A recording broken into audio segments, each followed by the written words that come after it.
Let me begin. I am very interested in where you all live.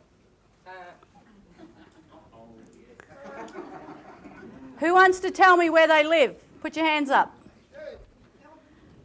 Albany? West Australia, Northern? West Australia, Andrew. New South Wales?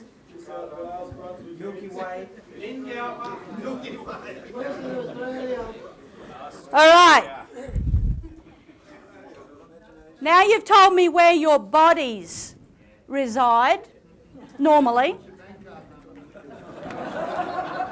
Credit card number, yes, that's the next thing. Now I want you to tell me, where do you live?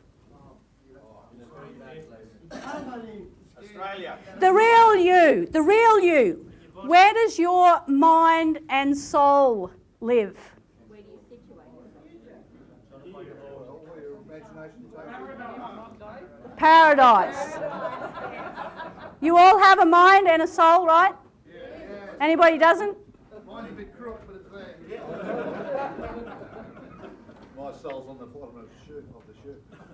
All human beings, whether they know it or not, live in a world of shadows and harmonies, of ideas and principles, in a constantly changing real universe full of new possibilities.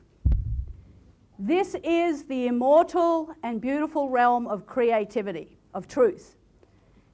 This is mankind's real, natural home. But, as Elisa and Gabby have made very clear, this conception of man as a creative being has been deliberately and systematically attacked by the old pagan oligarchical priesthoods, thus driving most of the human race into exile, into an empirical hell of sense certainty, of pessimism, and self-destruction. The Aristotelian theory that God is dead, which insists that the world is finite and that neither man nor the universe itself are creative, negates every single thing of value. It suits the enemies of mankind to have you believe that you merely exist as physical matter in the realm of empty space, residing at such and such number, on such and such a street, in such and such a town, in this state or that state, in this country, on a planet, in the universe. After all, man must know his place. However, I missed that. You have to speak. Aha! You should listen to wives. They know everything. However, we and the rest of the human race do not exist in what is ordinarily thought of as mere space and time. We live in this realm of creation. And like the Creator, are by nature creative. Creativity exists, as I think you probably know by now with the previous panels.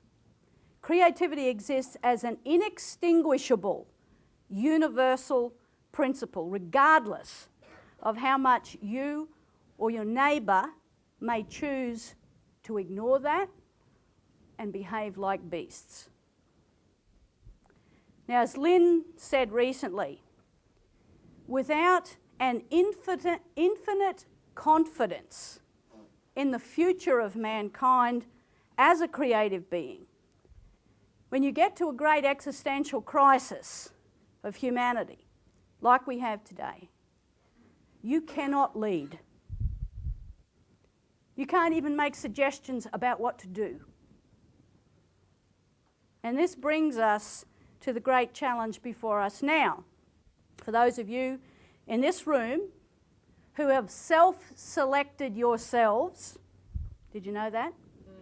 Self-selected yourselves to step onto the stage of world history. At this precarious, fleeting moment of great potential for change in the course of civilization. This moment, which Percy B. Shelley referred to, and which Rosa Luxemburg and Lyndon LaRouche have identified as a mass strike. Let me read the famous passage from Percy Shelley's In Defence of Poetry. We live among such philosophers and poets as surpass beyond comparison any who have appeared since the last national struggle for civil and religious liberty.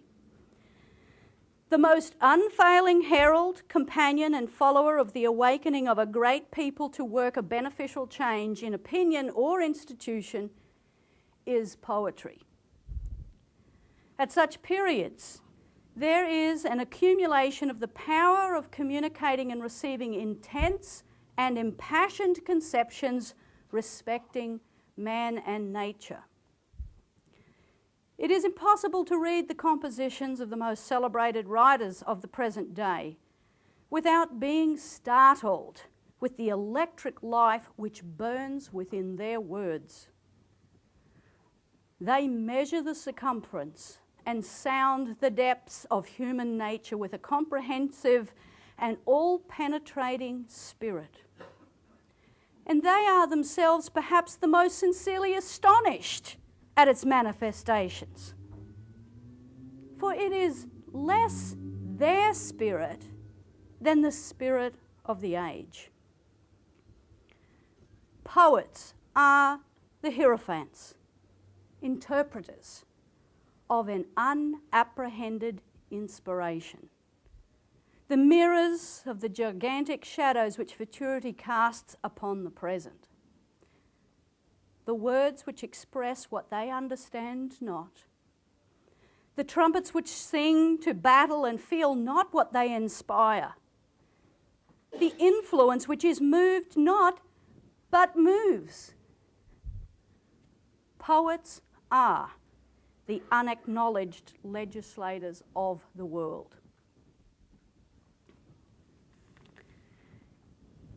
The seeds of this perfected, poetic, yet scientific expression of the mass strike as a social process were already evident to Percy Shelley when he was just 19 years old.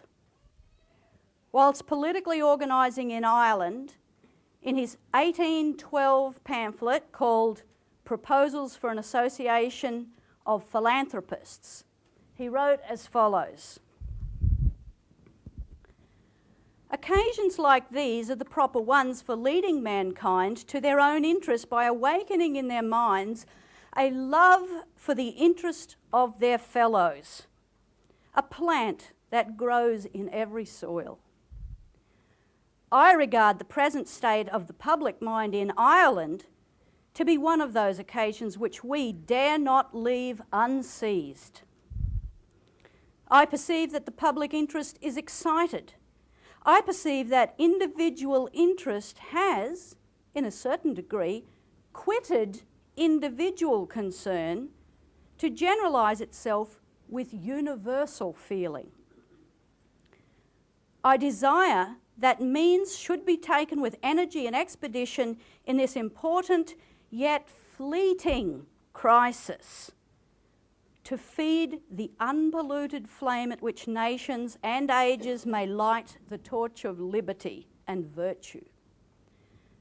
The hearts of individuals vibrate not merely for themselves, their families, and their friends, but for posterity, for a people till their country becomes the world. Not bad for a 19-year-old, is it? So Shelley focused attention on the fact that this spirit of the age embraces not only the great poets and the philosophers. Many of you saw featured on the title screen that I had up earlier. But it also sweeps up into the tidal force of its embrace many whose natures may be quite different to theirs. This invisible spirit of the age, or dynamic in society, is the true reality. It was painfully clear to Shelley that this spirit can be either one of virtual mass insanity or one of noble change for the better. If the optimistic spirit does not prevail in a precious moment of opportunity, then a different quality of spirit, Jacobinism, takes over. Think about the two great revolutions which occurred only a decade or so apart at the end of the 18th century, the American and the French revolutions. They were of entirely opposite character because, as the famous German poet Friedrich Schiller said of the French Revolution, a great moment found a little people.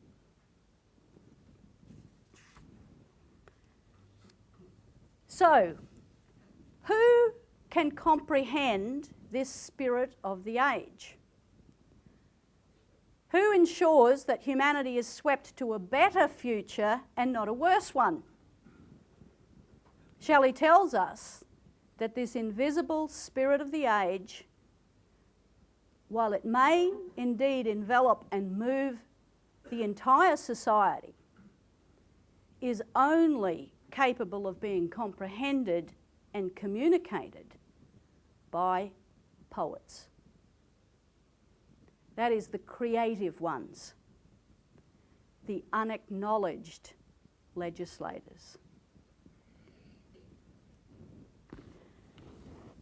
Shelley's poetic elaboration of the core principles of this mass strike phenomenon have been restated by LaRouche as a scientific expression of what Gottfried Leibniz discovered and called the principle of dynamics.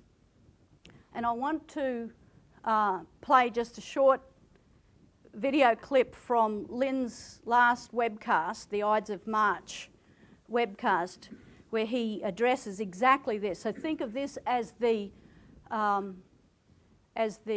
scientific statement of Shelley's poetic principle. Mass behavior is not based on individual opinion. As Shelley illustrates in the concluding paragraph of his A Defense of Poetry. What determines all processes in the universe are what the ancient Greeks before Aristotle knew as dynamics, which was revived in the last decade of the 17th century as dynamics. And then you had people got frantic about what Leibniz had done in presenting modern dynamics, and they invented a new name, a new meaning for dynamics, which is commonly used today, but which is worth nothing. It's totally incompetent. Dynamics indicates that the processes that govern humanity are dynamic. They are characteristics of processes, not reactions among things. They are not kinematic in any sense. They're dynamic. In Leibniz's sense. As Shelley describes mass behavior in the concluding paragraphs of his A Defense of Poetry. All human behavior is defined by mass behavior. And the role of the individual lies in the relationship between individual behavior's influence on mass behavior. Mass behavior is dynamic. The individual acts not on one individual and then another and then another. The individual acts on the mass, the process. The relation is not concrete, it's not particular, it's dynamic. And dynamic means not particular. Kinematic interactions among things is not dynamics, contrary to people who don't know any better and say so. So therefore, that's the process you're looking at. Now, human intelligence is dynamic. And the reason that most musicians who try to sing fail, even when they're well trained, is because they don't know dynamics. Dynamics is located in the action of the individual on the process. The process is primary. The individual expresses the conscious element of action of the individual with the process. For example, it is not the validity of ideas that determine what ideas will be accepted. In most societies, what they believe generally is wrong.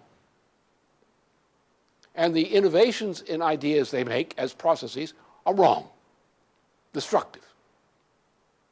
So therefore, the function is the way in which the individual is able to influence a dynamic process.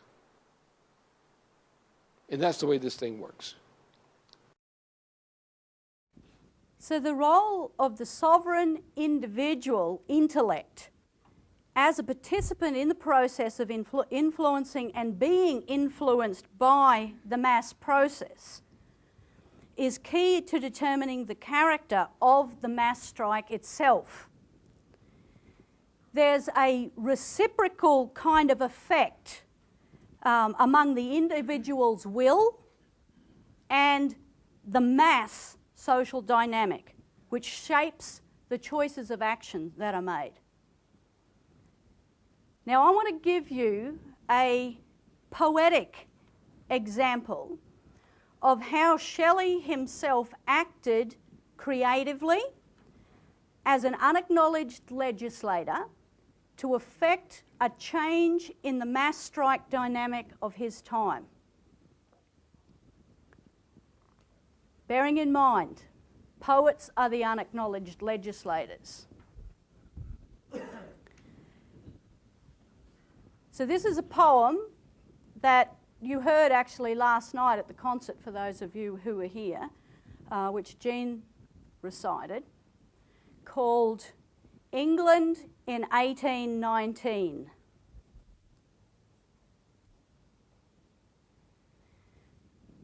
An old, mad, despised and dying king.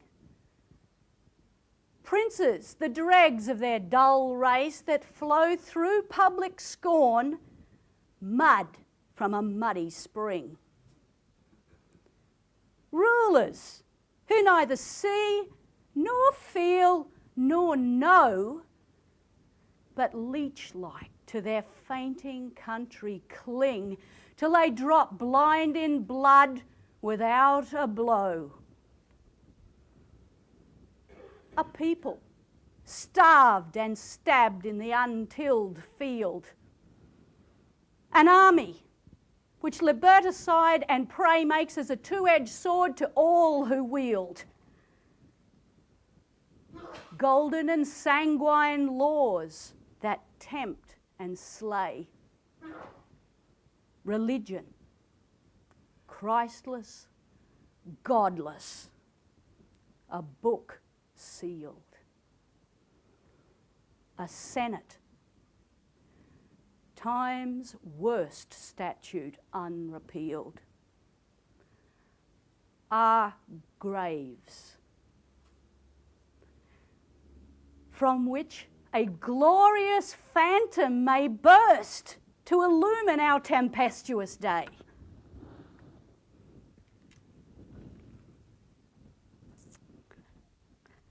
Now,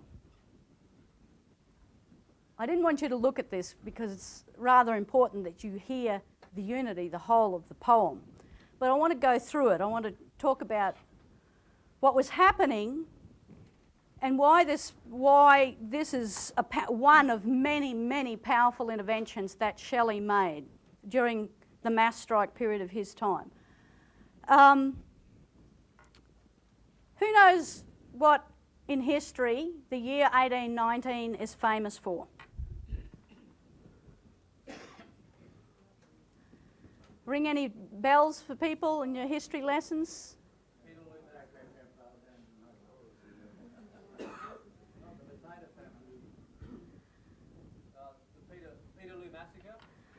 Yes, the Peterloo Massacre. Who's heard of it? Okay. 1819, the year of the Peterloo Massacre. This was a horrific event in English history. 60 to 80,000 poor, hungry, unemployed, disenfranchised English citizens gathered in a major square in Manchester to demand political and economic reforms in their country, including the basic right to vote and representation. On orders from the English Prime Minister at the time, the cavalry charged into this mob with swords drawn and killed dozens and wounded over 700 innocent people. And Shelley was outraged. Now, he starts off, think about this. Who knows who the king was in 1819? George III, correct. The third monarch of the House of Hanover. George III reigned from 1760 through to 1820, which was a period of 60-odd years. In his latter years, he was crazy. I mean, really crazy. Insane asylum crazy. They put him away. So when Shelley says an old, mad king, he's not kidding. This guy was total loony. By the time they'd put George III in protective custody, he was replaced by the Prince of Wales, the Prince Regent at the time. So this is a reference. Princes, the dregs of their dull race. He inherited the crown, so to speak, even though he wasn't crowned at that point. George III came to power during the Venetian orchestrated 7 Years' War, which started early in George's career, 1756. He went on to preside over the fighting of the American War of Independence. He was there in power during the French Revolution and all throughout the Napoleonic Wars. George III was a great supporter of the British Royal Academy, run by that fraudster Isaac Newton, who we've heard from about earlier, and other various Venetian stooges. So this is the setting, this is the historical background at the time. Now, first thing you notice about this poem is that the poet, or the narrator, or however you want to think about it, doesn't really appear to be part of the scene. He's an outsider. He's an outcast, looking in from the outside, which is actually true of Shelley because at this point he was living in exile or virtual exile in Italy in fear of his life. So Shelley's writing about his home country of England, and he only associates himself. In this poem you've got it, it's basically divided into two sections, highly unusual division in a sonnet, which is the form that this takes, where the first 12 lines constitute a kind of a unified whole. And then the last 2 lines are distinctly different. I'll come to that in a minute. So here's Shelley. He's making comments in these first 12 lines as though he's an outsider. He only associates himself at the end with the hope of better things to come. But obviously, as an outsider, he was uniquely placed to tell the truth without fear and without compromise. And how perfectly he paints the colours of England in 1819. Just look at the metaphors that he uses, to really convey this tyrannical, oligarchical rule. Incredibly powerful. He depicts, he excoriates every oppressive force which contributes to the dynamic of history at that time and at that place. And his love and compassion for his fellow man is reflected in the depth of his loathing for every English institution. And he goes through them. We start with the monarchy, the king and the princes. Think of the images, the dregs of their dull race, mud from a muddy stream. Pretty graphic, right? Rulers, he moves on. The usurious parasites. No patriots, them. What are they doing? Leech-like. They're sucking the lifeblood out of their own people.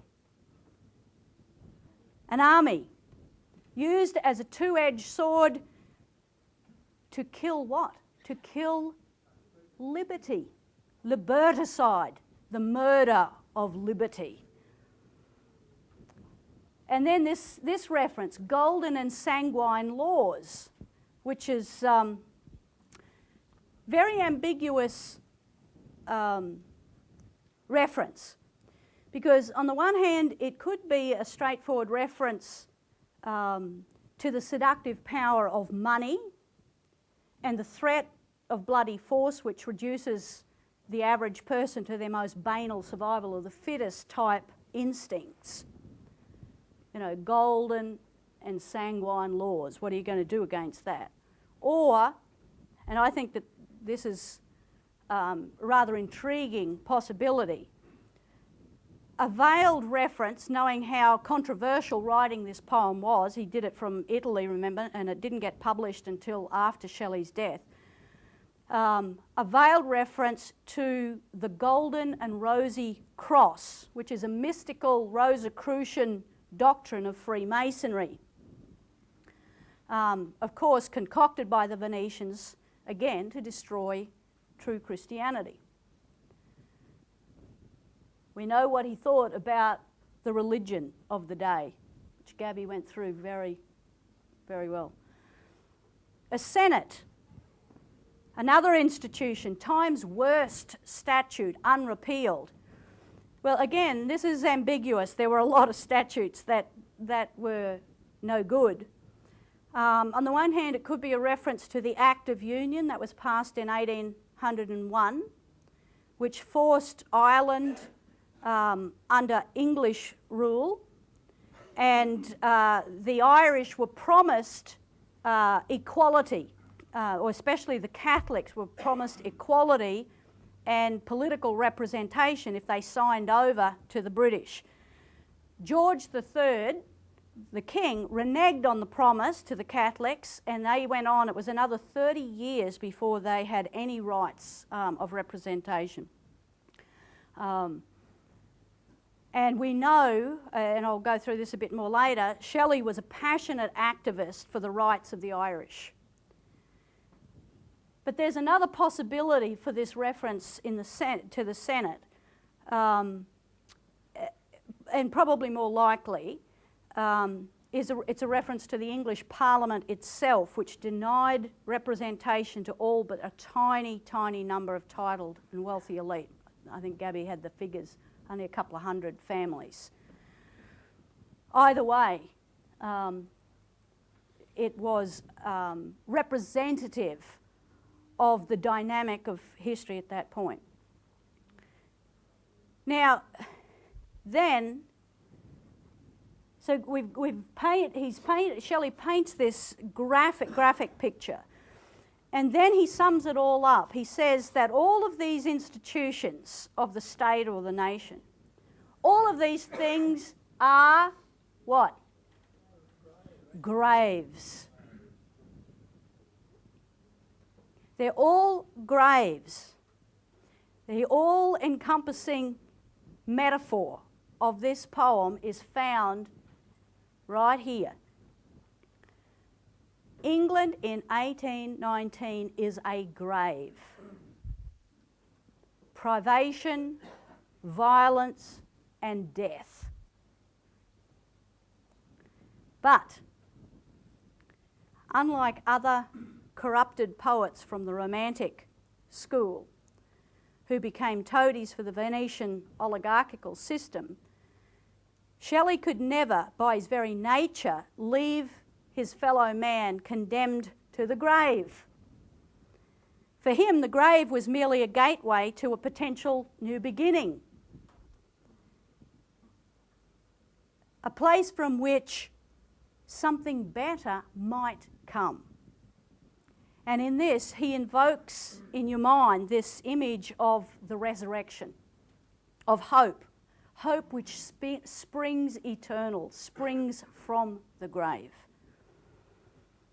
So, and you see it in these last two lines, the poem dramatically changes from darkness to light. And it bursts upon you, seemingly out of the pits of hell. And Shelley changes the narration.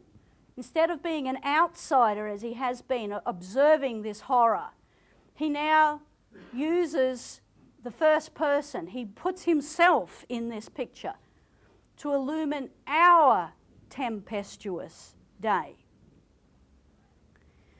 But there's another very important part of this poem, in one little word in the second last line. Can anybody guess which word I'm talking about?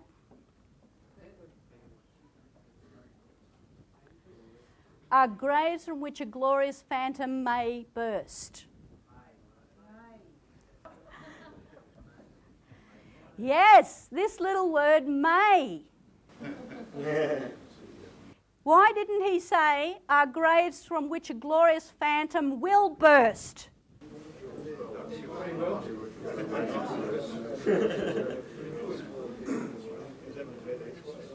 A bet each way.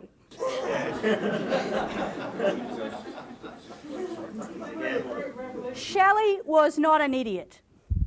He didn't know for certain. He couldn't, like the Magi, he couldn't conjure up, prophecies of the future. He didn't know. But what he did know is that this could be. So in using this word, he's posing a question to the hearer of this poem, to the listener. Who will summon such a glorious phantom? Who? Will you?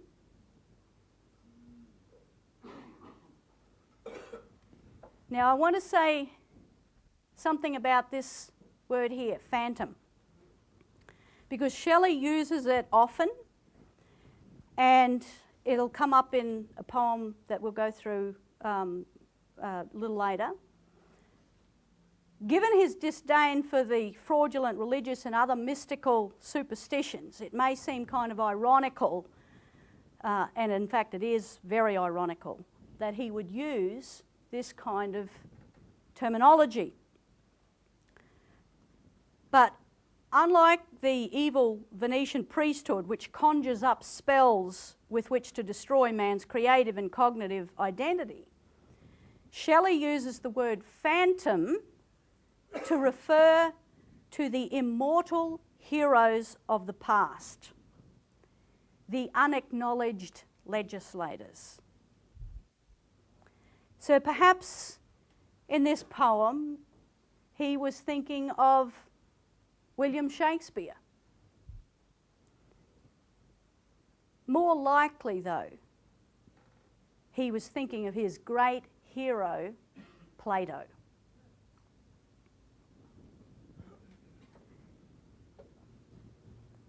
Shelley loved Plato, and he'd studied him since he was a boy. He knew that the highest emotion and creative activity was what Plato called agape, this love of truth and justice.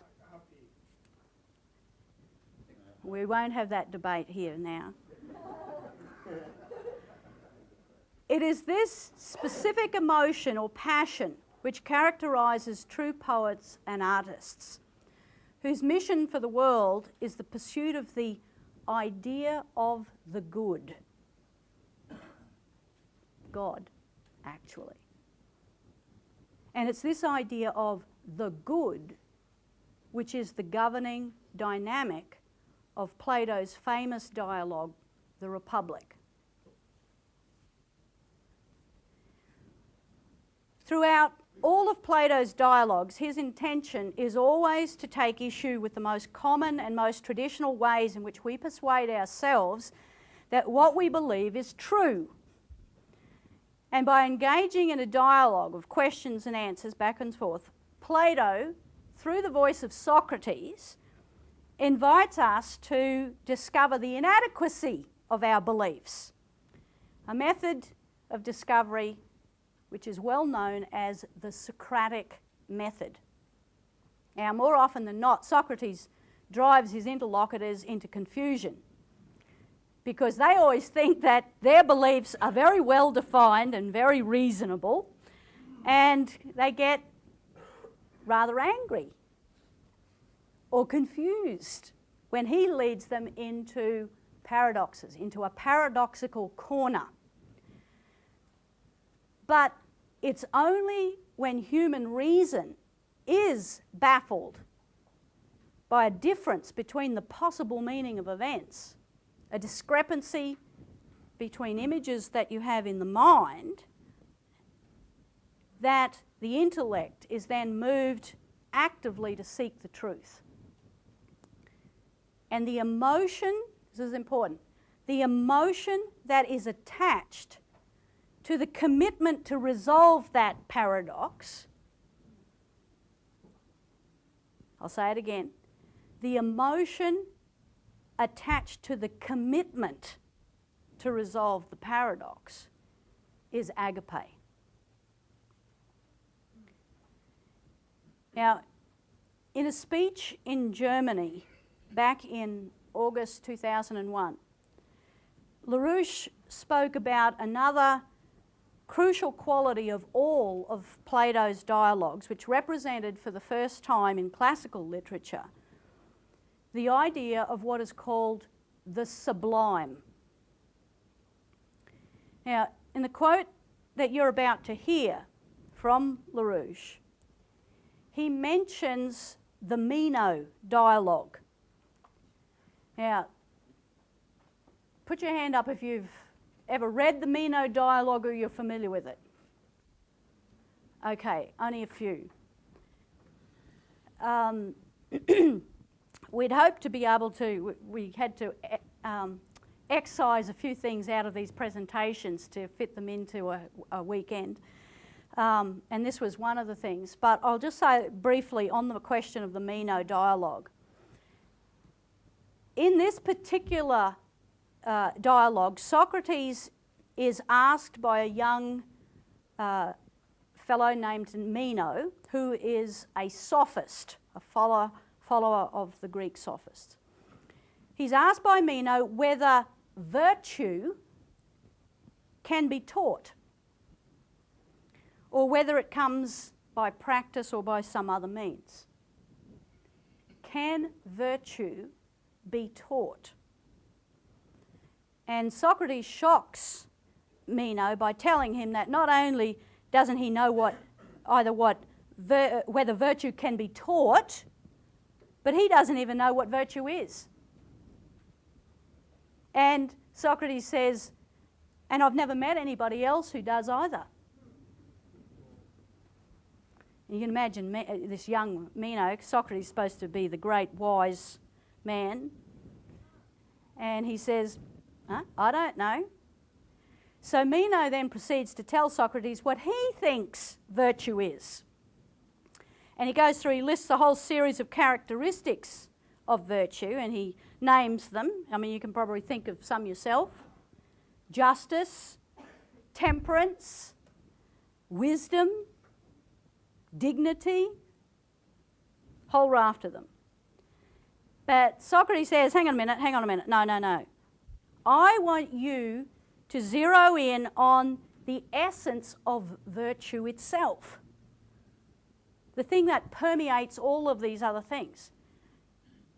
He said, that's like throwing a plate on the ground and have it bust into a million pieces and then telling me that the pieces are the plate.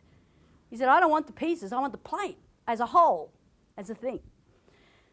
So Meno's struggling with this idea. He's unable to come up with a satisfactory answer. So Socrates demonstrates to him that this same problem of defining virtue comes up with lots of other things. For example, and he uses in the dialogue, he uses the idea of shape and the idea of colour as examples. You know, you can have many shapes, individual shapes, you can have many individual colours. But what is shape? What is colour? So this becomes a discussion about what we would call universals, not particulars. And at the point of total exasperation, because he couldn't get what Socrates was leading to, Meno, as is the tendency of the sophists, accuses Socrates of exercising magic and witchcraft on him. But Socrates is undeterred. He knows what's going on. He knows the nature of what sophistry is all about. So he continues to demonstrate how knowledge of such universals can only be discovered by a process of what he calls recollection, as if from the soul, which is immortal. And as a proof of this process of recollection, he asks a totally uneducated slave boy to walk with him through an exercise. And he poses to the slave boy. He asks him to double the area of a square. Sounds pretty straightforward, even though the boy's had no education. He's not been taught how this works. But the boy thought he knew. He thought that should be a pretty straightforward thing to do. He's not a dumb boy. So he starts out and he has an attempt at it. And I'm not going to go through that now.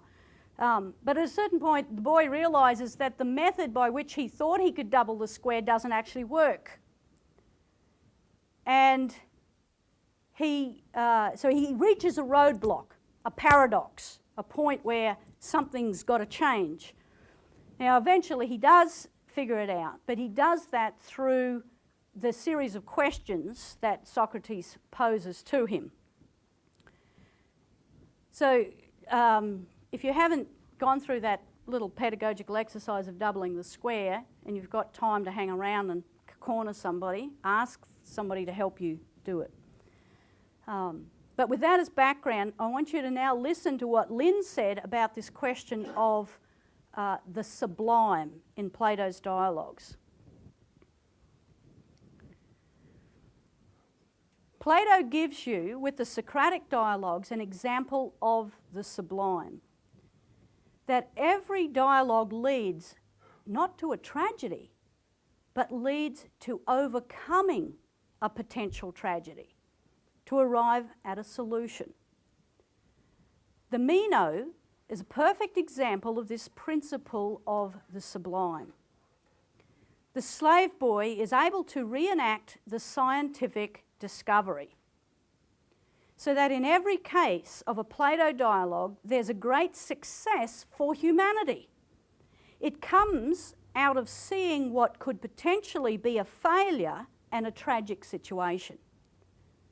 The tragedy is overcome.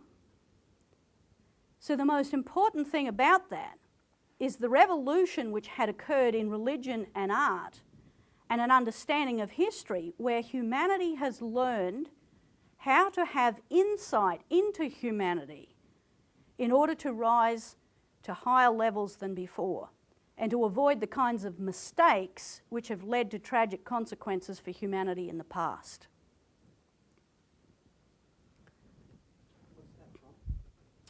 That was Lynn's speech at Oberwesel, August 18, 2001. Germany. Oberwesel, I'm sure, is in Germany. Since many of you have never read, or probably more importantly, ever listened to a Platonic dialogue, I'm going to ask Aaron and Glenn in a minute to present a section from Plato's Republic. Now, throughout the 10 books of this dialogue, Plato considers the nature and the value of justice, another one of those universals, and many other virtues as they appear both in the structure of society as a whole and in the personality of an individual human being. This naturally leads to discussions of the nature of human beings. It leads to discussions about the nature of knowledge, the distinction between appearance on the one hand and reality on the other. He talks about in the Republic the components of an effective education and at some length the foundations of morality. Now the section that you're going to hear is from Book 7, the famous allegory of the cave. Who's familiar with Plato's allegory of the cave? Okay, a few more hands there, good. So here we have Socrates is talking to a young follower of his named Glaucon, and they discuss a fable which illustrates the difference between the enlightened on the one hand and the unenlightened on the other. Now, crucial to this is Plato's understanding of the soul. He describes the soul as having 3 levels of consciousness. What he called them the bronze level, the silver level, and the gold levels. Now, of course, these are all metaphorical. All right, on the lowest level, what we would call the appetitive, from the word appetite, the bronze level over here, man is essentially a prisoner in his own infantile emotions and sense perceptions, operating on autopilot, whatever comes his way. You know, the regular Joe citizen out there. I'm just going along to get along, doing what everybody else is doing, going to the gym, putting my makeup on, whatever. Look good, feel good. That's the bronze level. On the second level, what Plato called the spirited level, man sees himself as an actor on the stage, able to reflect on his own state of mind, and even beginning to act at a simple level of self-consciousness. He's able to willfully reflect upon his own emotions, which is a step up from the bronze level, but nonetheless, the silver soul is still really locked into this deductive, empiricist method of thinking. He may be a thoughtful person, but he's basically impotent. You all know who this is, right?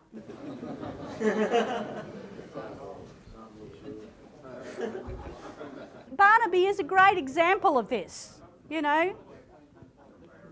He's not stupid. He's, you know, he obviously is thinking something out there. He's trying to do something. But the guy is impotent.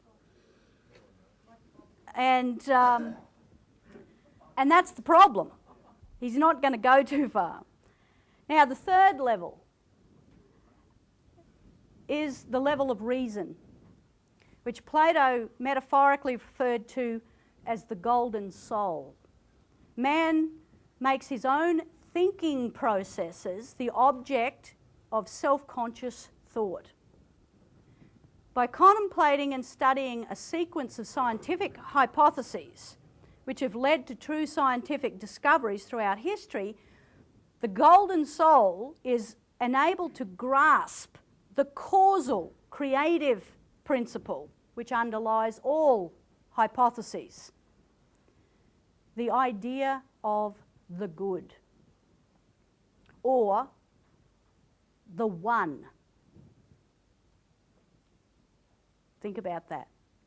The idea of the good, or the one.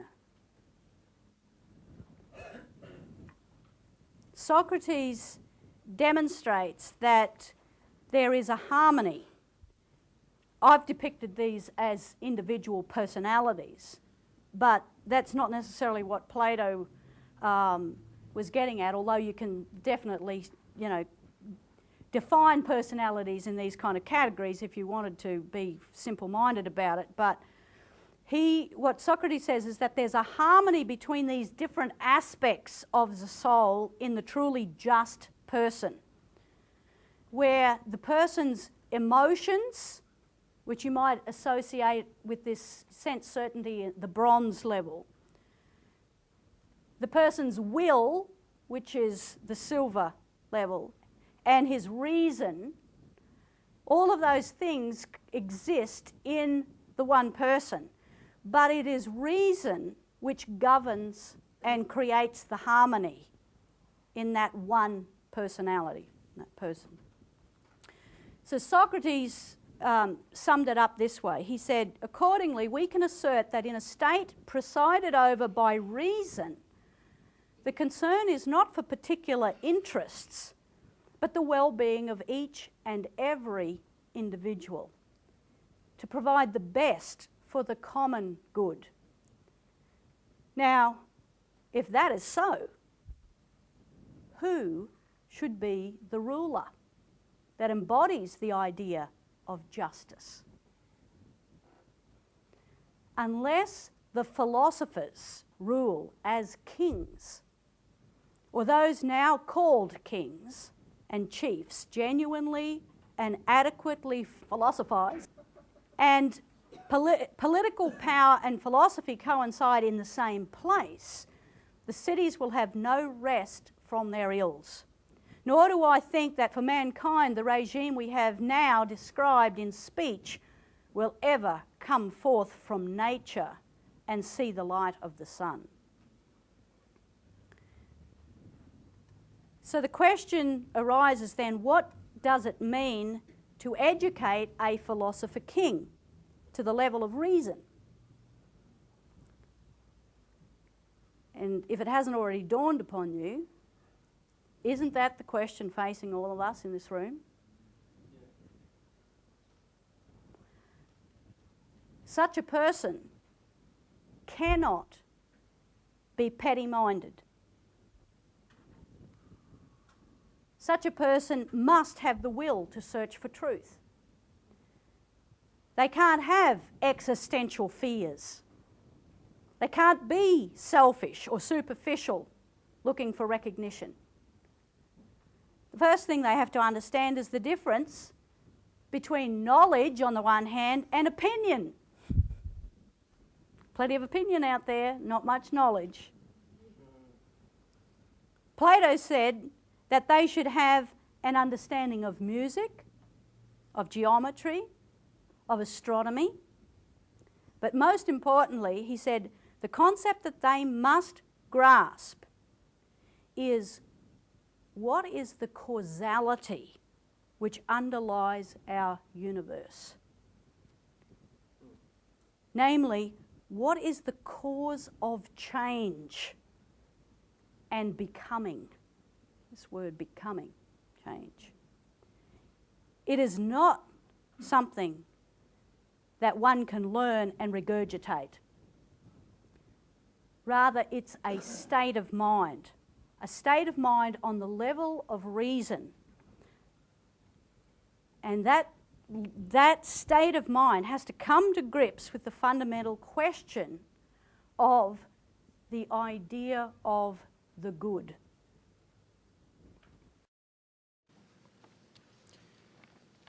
Glaucon, compare the effect of education and of the lack of it on our nature to an experience like this.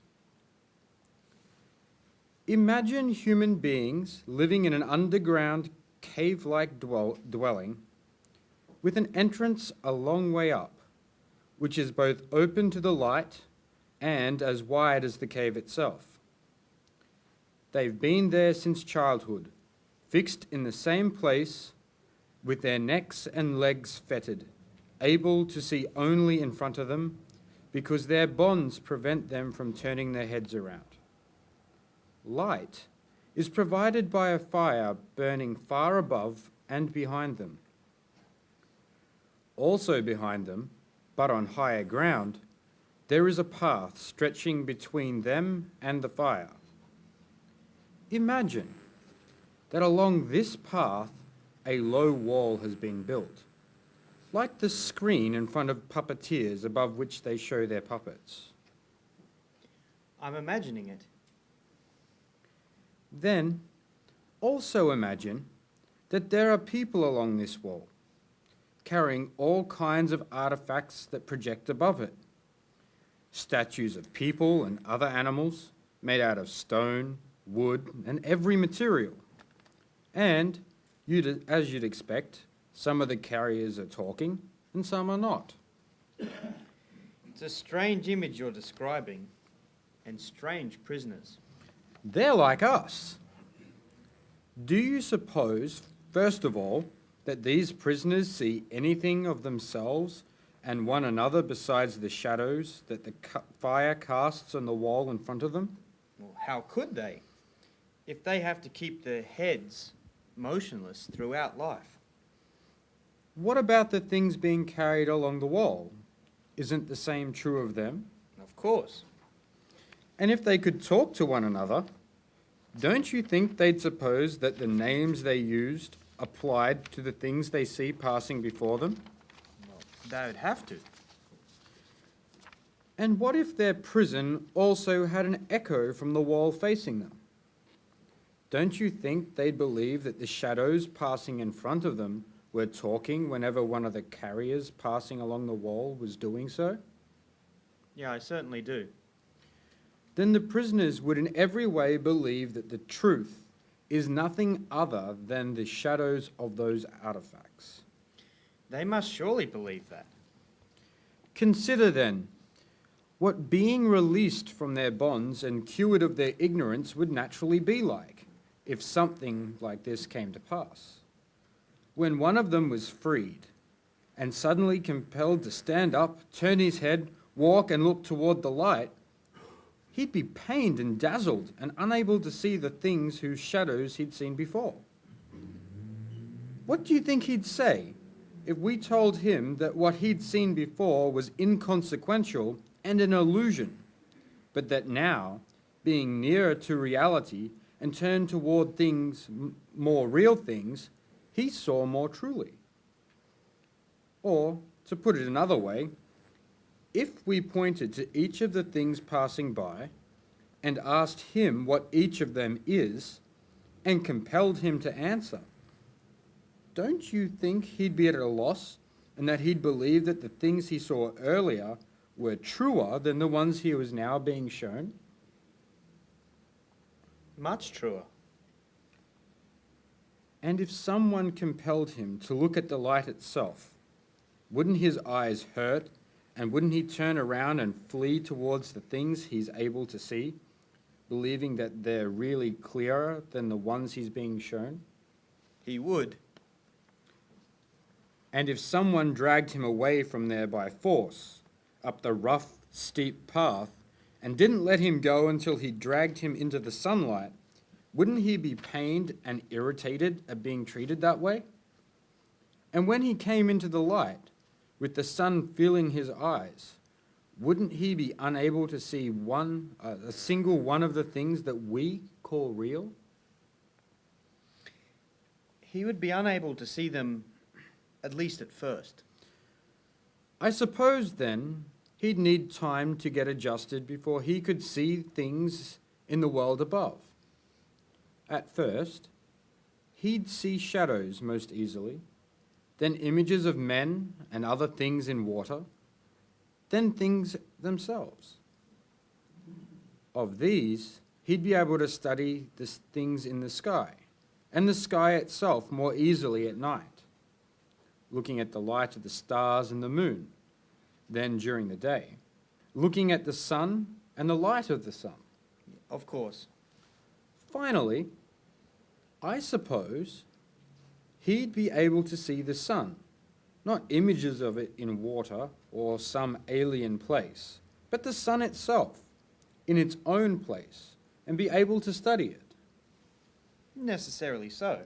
And at this point, he would infer and conclude that the sun provides the seasons and the years, governs everything in the visible world, and is in some way the cause of all the things that he used to see.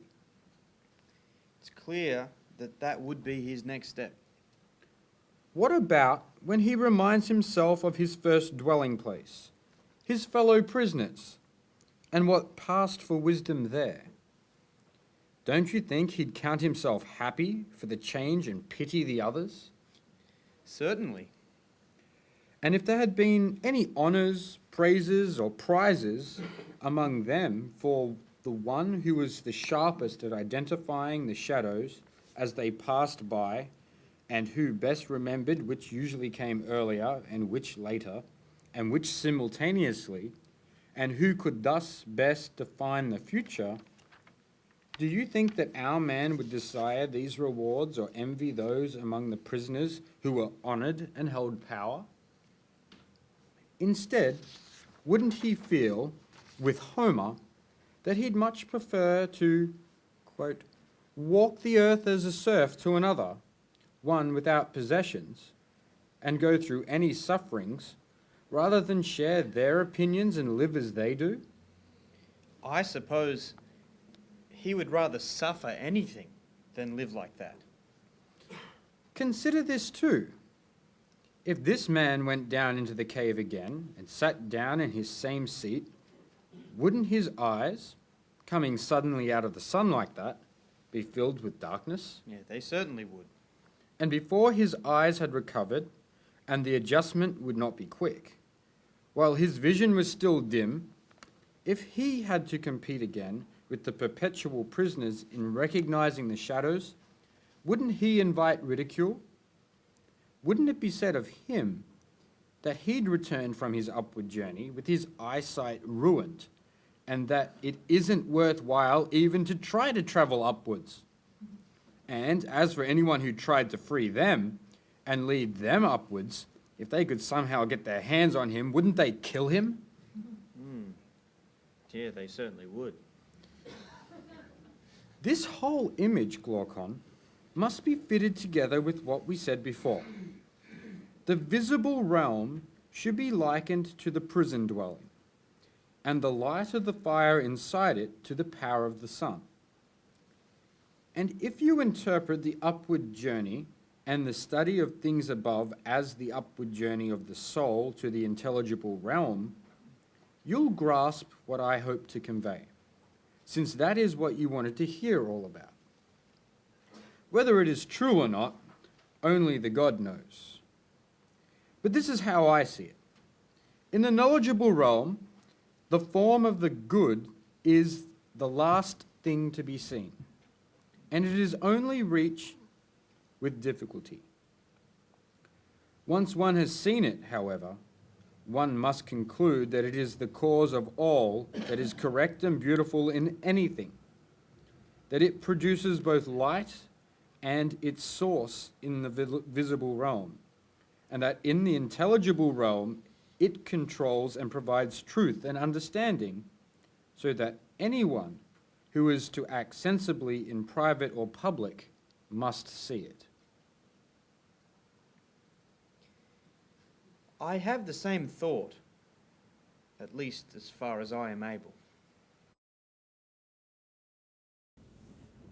So Plato's pursuit of the good is the highest and most sublime mission for any human being who wishes to govern. This was the inspiration for Percy Shelley's assertion that poets are the unacknowledged legislators of the world. But that Platonic conception of the purpose of man's existence was not the reality that Shelley and his small band of classical poets in the early 19th century had to contend with on the ground, so to speak. Shelley, who lived 1792 to 1822, and his close friend and poet John Keats, who had a similarly short life, 1795 to 1821, occupied a tiny window in history, sandwiched into those couple of decades immediately following the Great American Revolution and the disastrous French Revolution. In their short lifetimes, they reinstated and reinvented true classical poetry, following a 150-year drought, a soul-destroying political and poetic paganism that had prevailed in England. They overturned that, but it was not without a hell of a fight. Shelley and Keats were, and still are, fraudulently referred to as romantics rather than classical poets.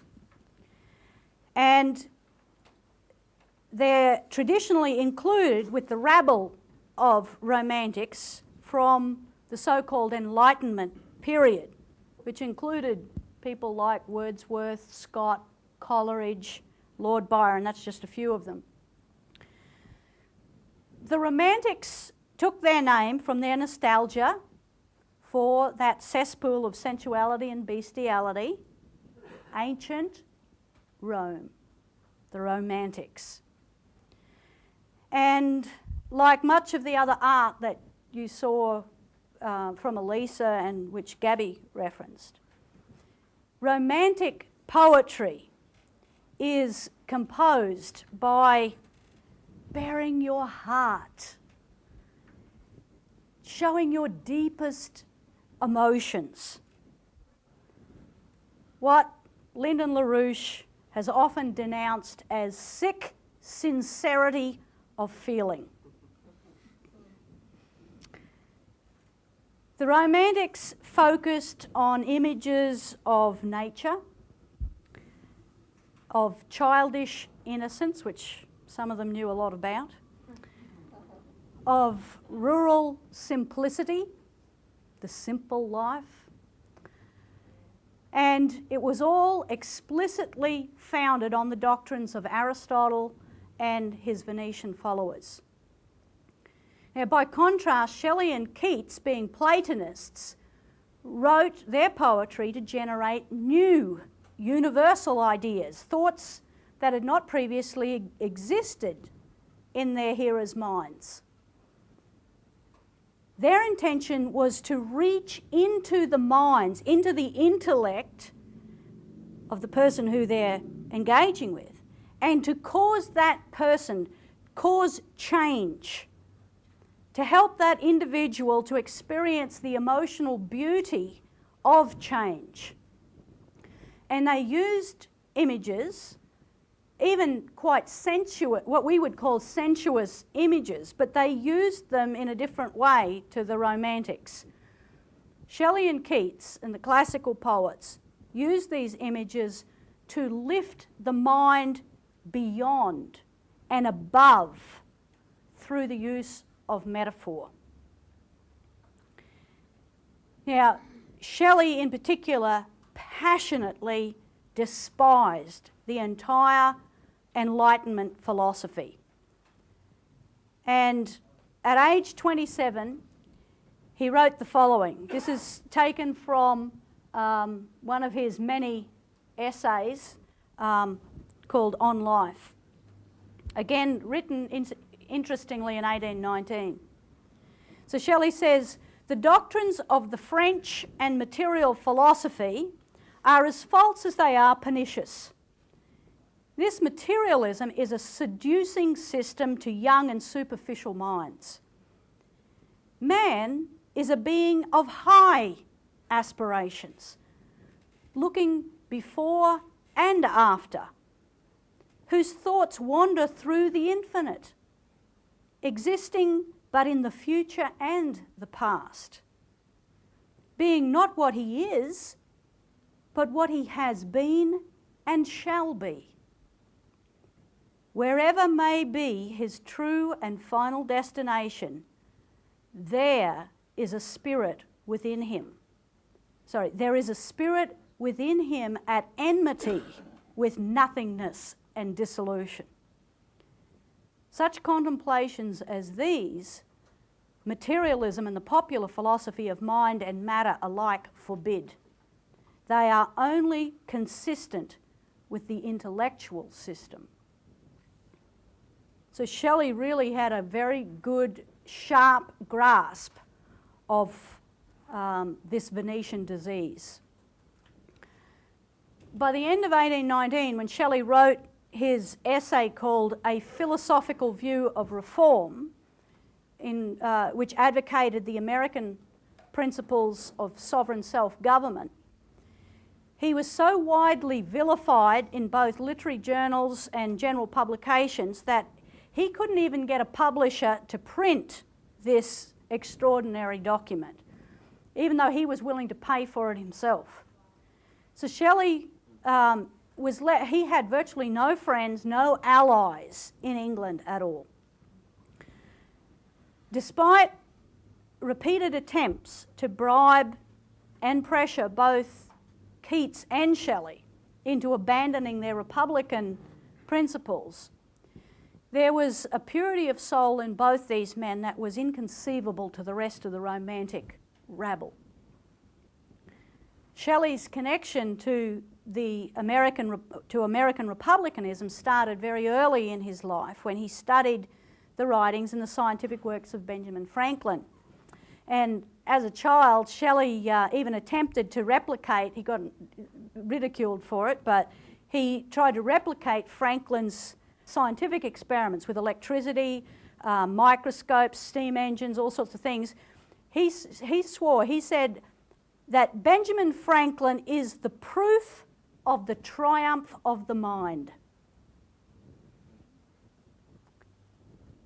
Now, beginning in 1812, at just 20 years of age, Shelley published his first political writings with what was called the Address to the Irish People, and very shortly, in quick succession following that, another pamphlet called Proposals for an Association of Philanthropists, both of which advocated Republican independence, emancipation and freedom for the Irish people. He was a rabble-rouser, in other words, a political activist. Now, just before that, in 1813, with Britain again at war with the Americas, the famous 1812 war, Shelley and Keats's very good friend and publisher, Leigh Hunt, and other Republican publishers had been put in prison. And the thing that they sent Leigh Hunt to prison for such crimes as, quote, affronting the Prince Regent, who was going, the future King George IV. Remember, George III's in the madhouse. So while he's in the madhouse, young Prince of Wales is having whoopee and throwing huge big parties and spending the people's inheritance. So Shelley, in a letter to, what was called the Letter to Lord Ellenborough, risked the same fate as Leigh Hunt, being sent to prison, because he spoke out. He denounced the prince for spending £120,000. And that's a lot of money in 1813. £120,000 on one single lavish dinner. While Englishmen were hung for debts, pitiful debts, or imprisoned for printing Thomas Paine's The Age of Reason. Interestingly, at those dinners, some of the Prince Regent's most honoured guests were Wordsworth, Lord Byron, and these romantic poets. Now, the following year, so that's 1813, he's in trouble for affronting the Prince Regent. The following year, Shelley travelled to Wales, and whilst he was there was an assassination attempt on his life. Nobody ever got to the bottom of who did what. Some years later, in 1820, whilst he was living in Pisa, Italy, in virtual exile, as I said earlier, an English officer who happened to see Shelley picking up his mail at the post office, he was so incensed to be in the presence of what he considered the arch-fiend and atheist Percy Shelley, that he assaulted Shelley with deadly force right there in the post office. He wanted to kill him. And eventually, when Shelley's boat sank in a storm in the Bay of Naples in 1822, drowning him and a close friend of his, an inquiry later established that the boat had been deliberately, brackets, or accidentally, rammed by another boat, which then made absolutely no attempt to save the victims. They didn't even bother writing a report about it. So there's little doubt that Shelley was assassinated. He was killed. He reportedly, it's famously, the story is told that he died with a volume of John Keats's poetry in his hands. Now, as for Keats, John Keats, and I'm not going to say a lot about Keats because he's a whole extraordinary subject in and of himself, which I'll do some more work on. But Keats died of tuberculosis at just 26 years of age. And for those you might, there's some very famous Keats poems, perhaps the greatest, one of the greatest ever written in classical literature, Ode on a Grecian Urn. Absolutely extraordinary. So at 26, he dies of tuberculosis. But by the time he was just 21, he was already under vicious attack by the British establishment literary reviews, which called him, they had a name, they called him Cockney Vermin. Even his friends, even Keats's friends, reprimanded him for his intemperate criticisms of Sir Isaac Newton and Newton's influence upon thought and language. And his assertion, because Keats said that Newton had mathematically removed the colours from the rainbow.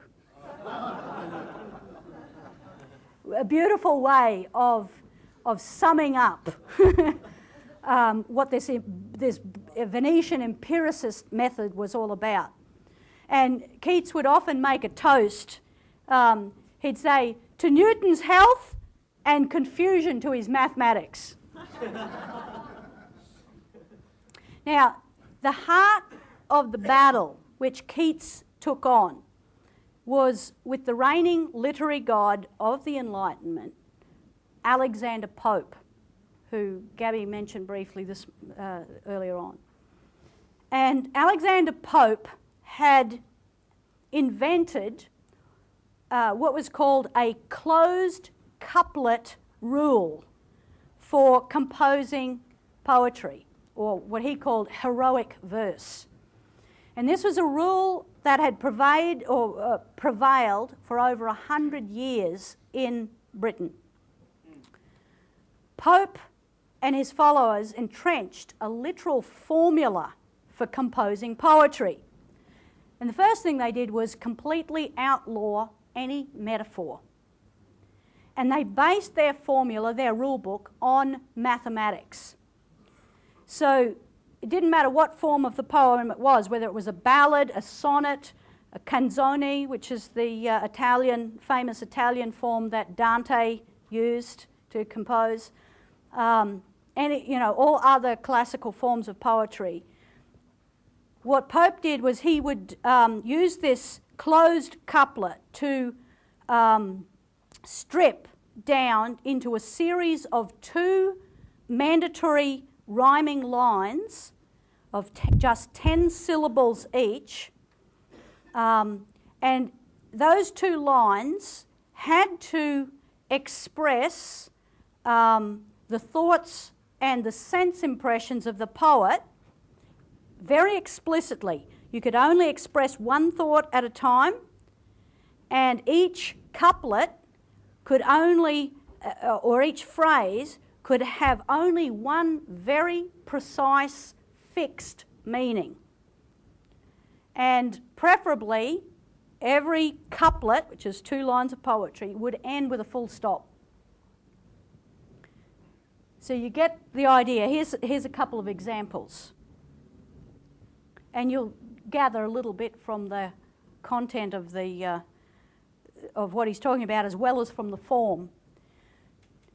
True wit is nature to advantage dressed, what oft was thought, but ne'er so well expressed.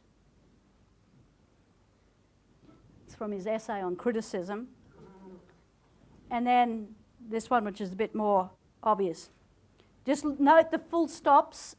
So the couplet ends with a full stop, each one. Same here, same here. Nothing flows on.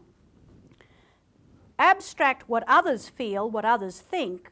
All pleasures sicken and all glories sink. Each has his share, and who would more obtain shall find the pleasure pays not half the pain. A bit obsessed with pleasure and pain was Alexander Pope. Now, this empiricist universe of Pope and his followers, which reduced man to a mere beast, pursuing pleasure and avoiding pain, and reduced poetry down to a boring set of mathematical rules, was a total fraud intended deliberately to destroy classical poetry forever. But as Shelley expressed in his essay, Defense of Poetry, that ain't so easy to do. Poetry is an indestructible, universal principle. He said, this is from the Defense of Poetry, for the end of social corruption is to destroy all sensibility to pleasure, and therefore it is corruption. It begins at the imagination and the intellect as at the core, and distributes itself thence as a paralysing venom through the affections into the very appetites, till all become a torpid mass in which sense hardly survives. At the approach of such a period, poetry ever addresses itself to those faculties which are the last to be destroyed. Poetry ever communicates all the pleasure which men are capable of receiving. It is ever still the light of life, the source of whatever beautiful or generous or true can have place in an evil time. But corruption must have utterly destroyed the fabric of human society before poetry can ever cease. The sacred links of that chain have never been entirely disjoined, which descending through the minds of many men is attached to those great minds, whence, as from a magnet, the invisible effluence is sent forth, which at once connects, animates, and sustains the life of all. It is the faculty which contains within itself the seeds at once of its own and of social renovation.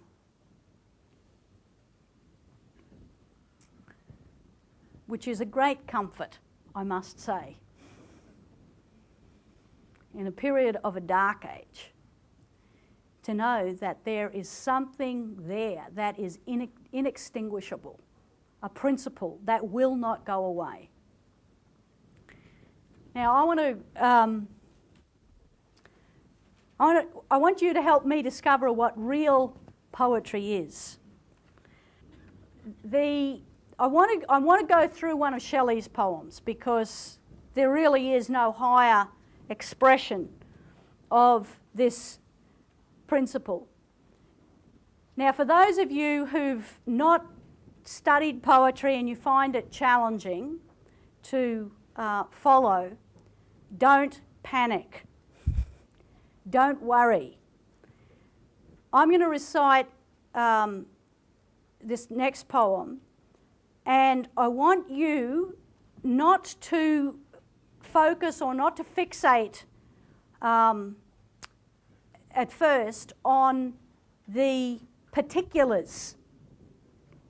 I want you to think about the actual all-encompassing idea, or what we would call the universal one of the poem as a whole.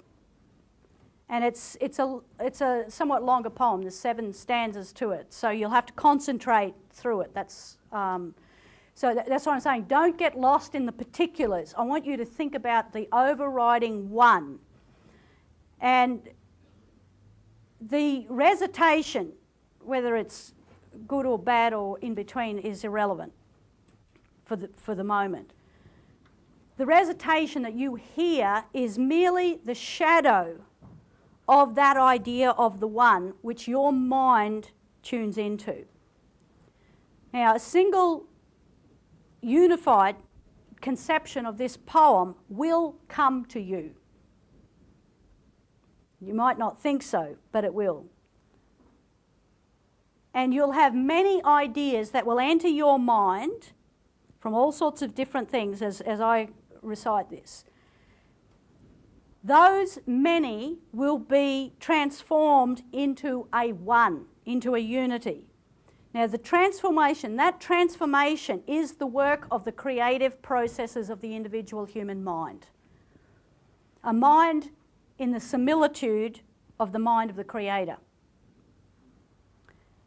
Now, this leap from many particulars to a one occurs in the blink of an eye. You will know it when you get it, but you won't know when you get it. But that's a wonderful moment in which the lights come on, and the many particulars become illuminated in a different way, in a higher, more truthful advantage point from the mind. So this is Hymn to Intellectual Beauty by Percy Shelley.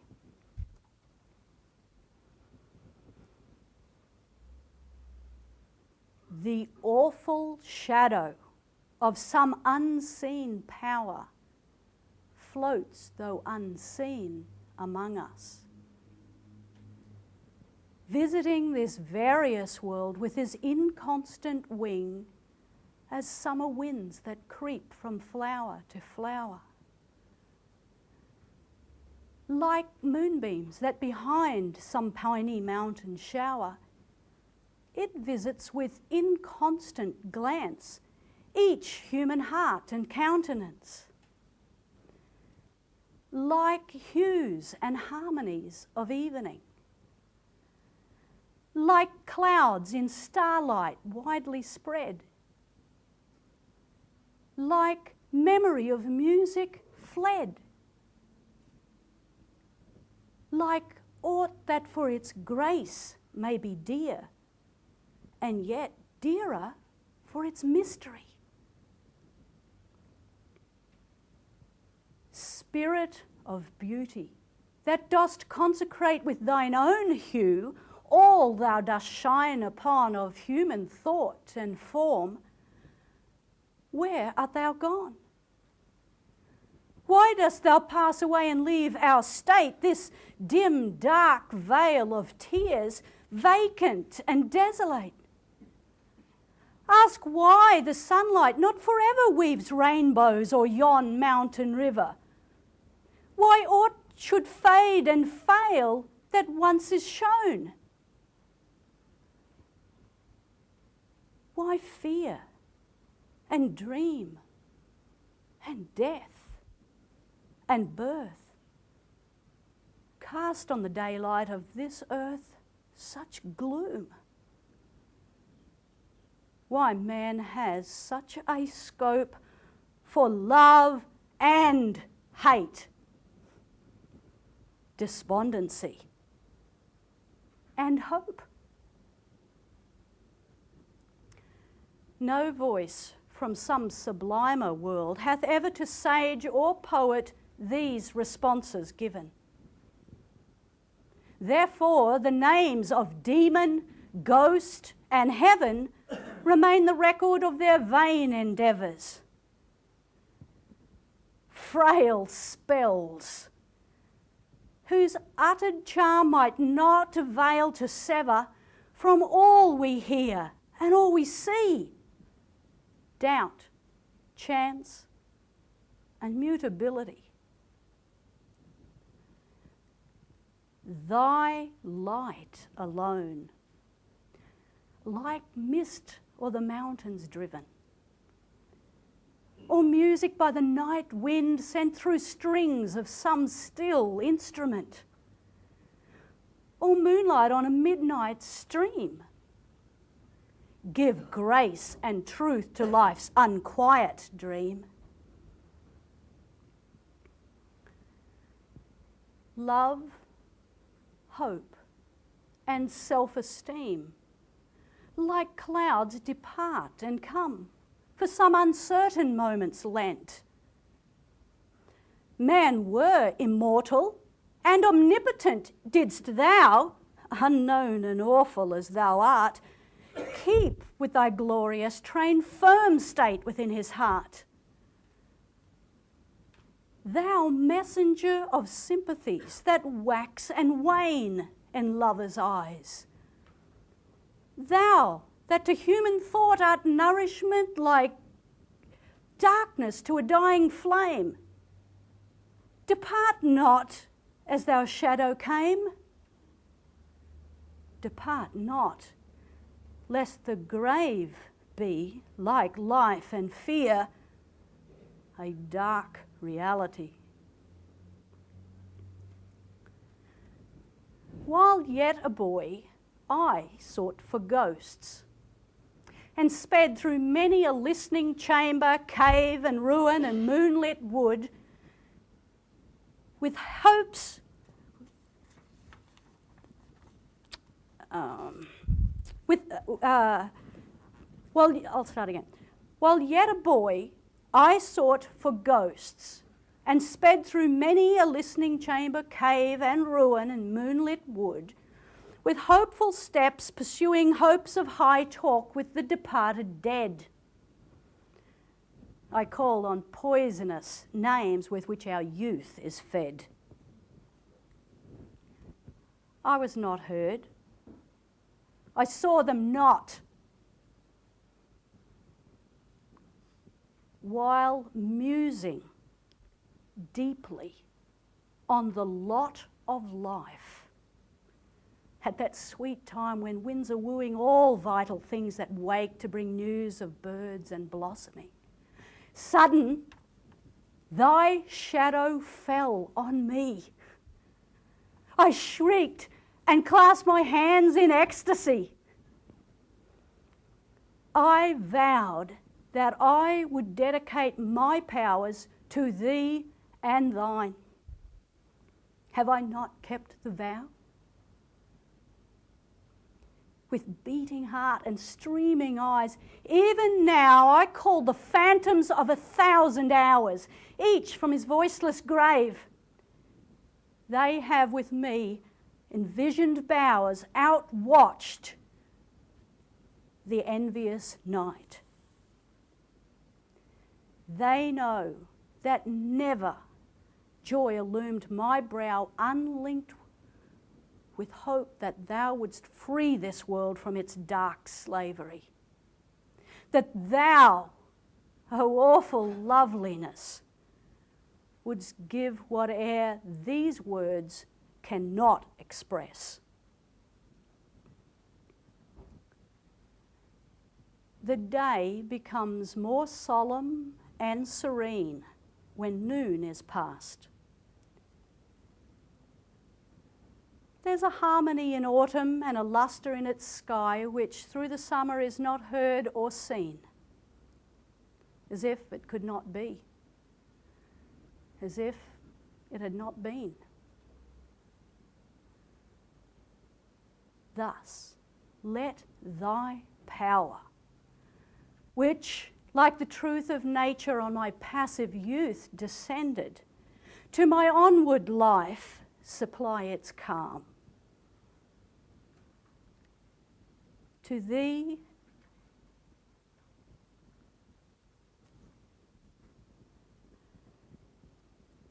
to one who worships thee, and every form containing thee, whom spirit fair thy spell did bind to fear himself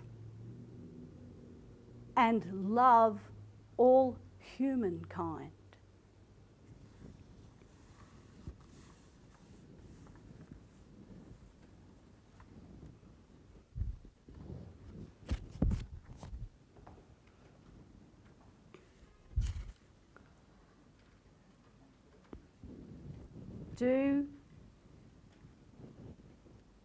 Do you have a one in your mind of this poem?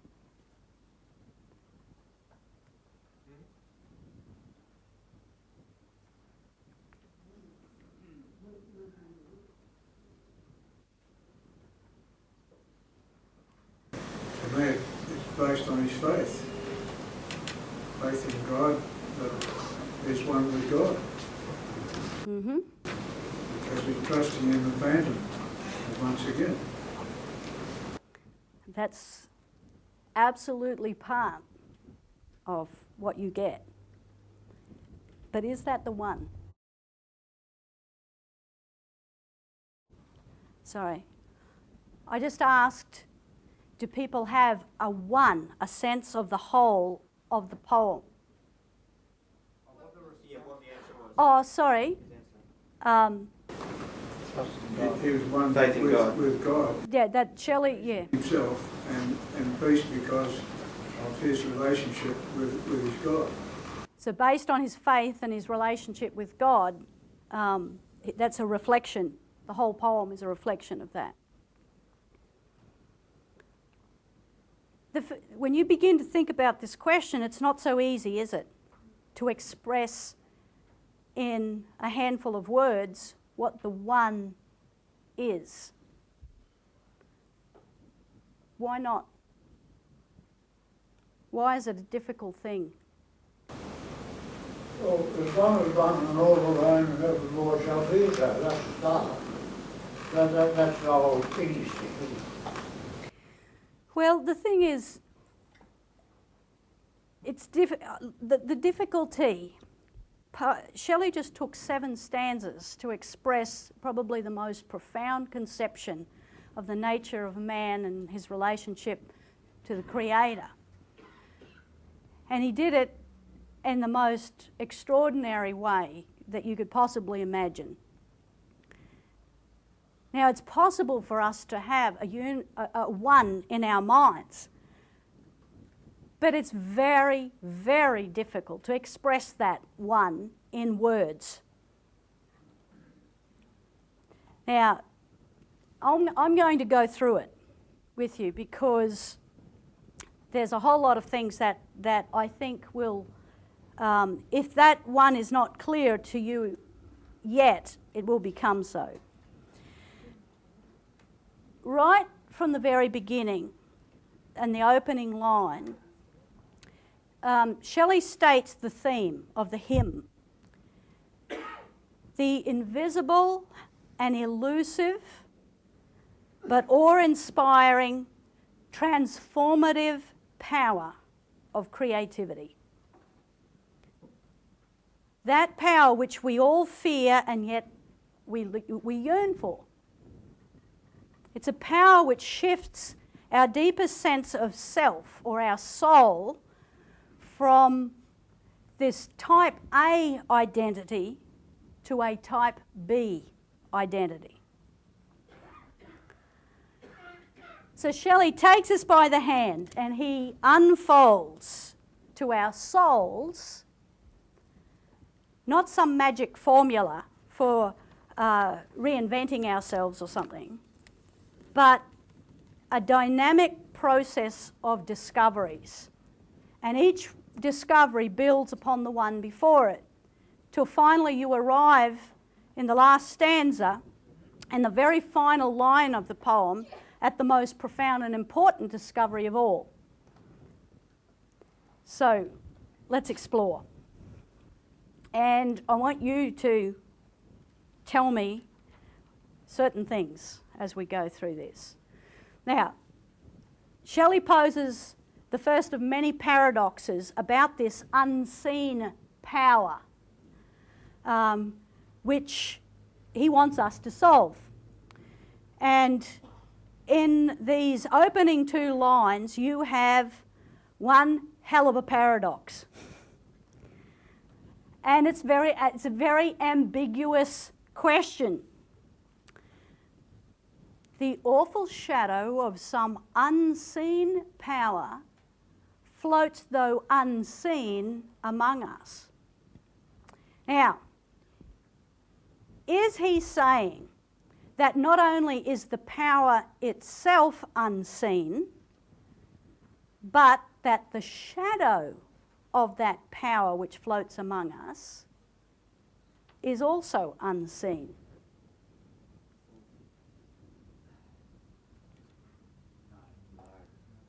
An invisible shadow of an invisible power? How can that be? So he calls it an awful shadow. That's not a good point when you're talking about. Well, we'll come back. Just hold that thought. We'll come back to that.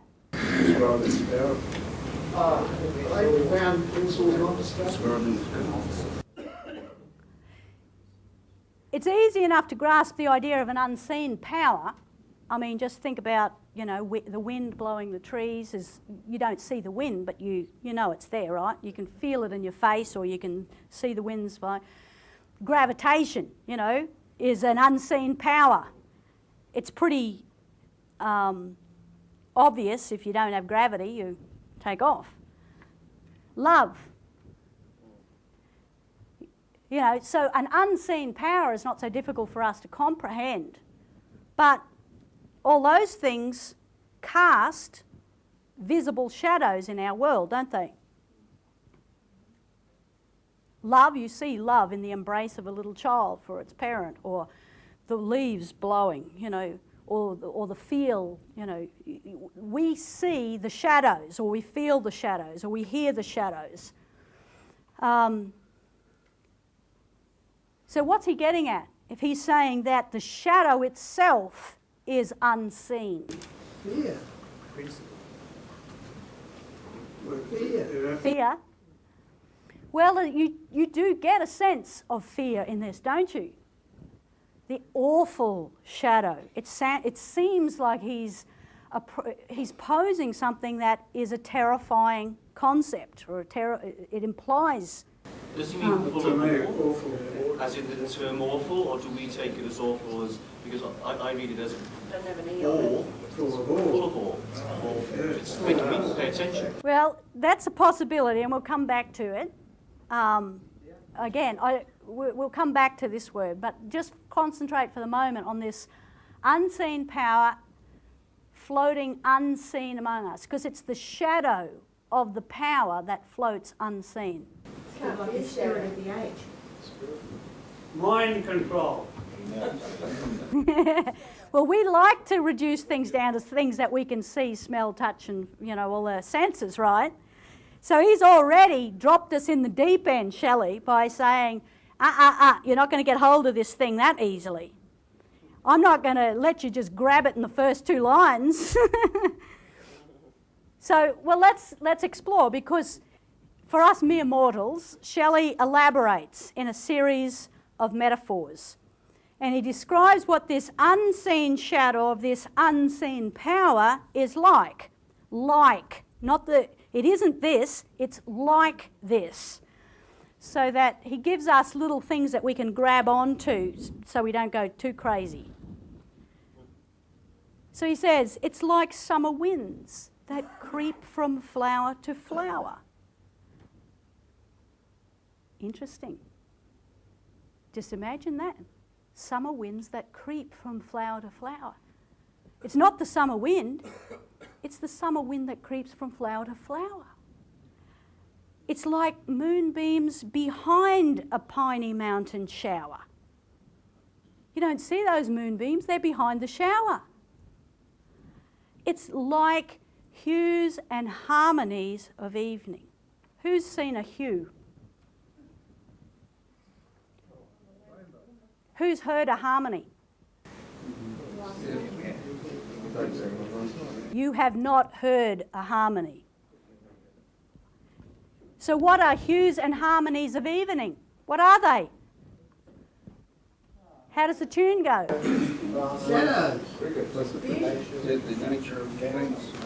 You have an idea in your mind, don't you? When he says hues and harmonies of evening, it conjures up in your imagination a kind of a picture, a thought picture, right, of what he's talking about. Well, that picture you've got in your mind is like, it's like what he's getting at. Like clouds in starlight. Now, here's my favourite. Like memory of music fled. Now, think about this. He's telling us that this unseen power is it's not just like recollecting music that you've heard before. It's much more than that. It's our memory of the thoughts and the emotions, or the emotional colour that we experienced when that music stopped playing, when it fled. That's what he wants you to imagine in your mind. So not the memory of the music, but the memory of the emotional colour of that music ceasing or stopping or fleeing. Have you ever been lying awake? I don't know if you do this, but I often go to sleep with music playing, and I'll be listening, and I've got it on a timer so it doesn't go all night, and we'll be right in the middle of some glorious piece of Mozart or Beethoven, and the clock and the timer goes off. And that sense of you can't get up and put the light on and put the timer back on, it's sort of lost at the moment. That sense of loss, that sense of you can't grab hold of it, but it's real. That experience, that colour of that experience is real. This is an idea of an idea. An idea of an idea. A shadow of something unseen of something unseen. Now also he gives the idea that this power is at one with nature. But it's not mere nature, remember, as the Romantics would have believed. This power that he's talking about subsumes nature, but it's particularly devoted to each human heart and countenance.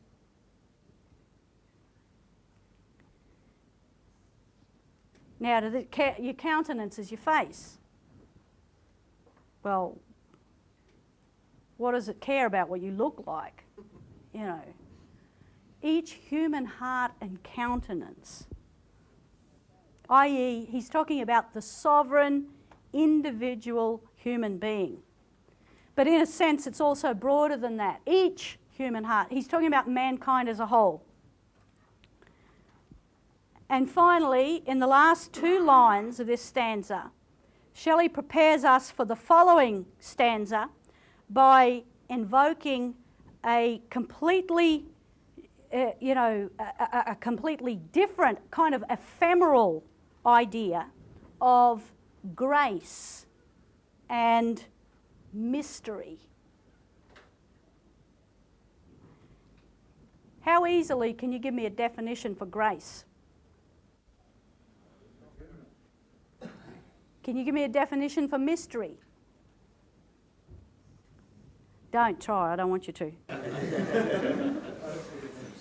So this is a kind of a lever upward into a higher reflection, even than these series of metaphors that are kind of a little stepping stone. He's trying to push us into a higher realm of thought, and this last two lines is an even more important lever. So he already, in this first opening stanza, Shelley has us operating completely, entirely in the realm of the mind, and right from the very first words. Now he begins another, straight away here, we've got a second rather profound paradox and an irony.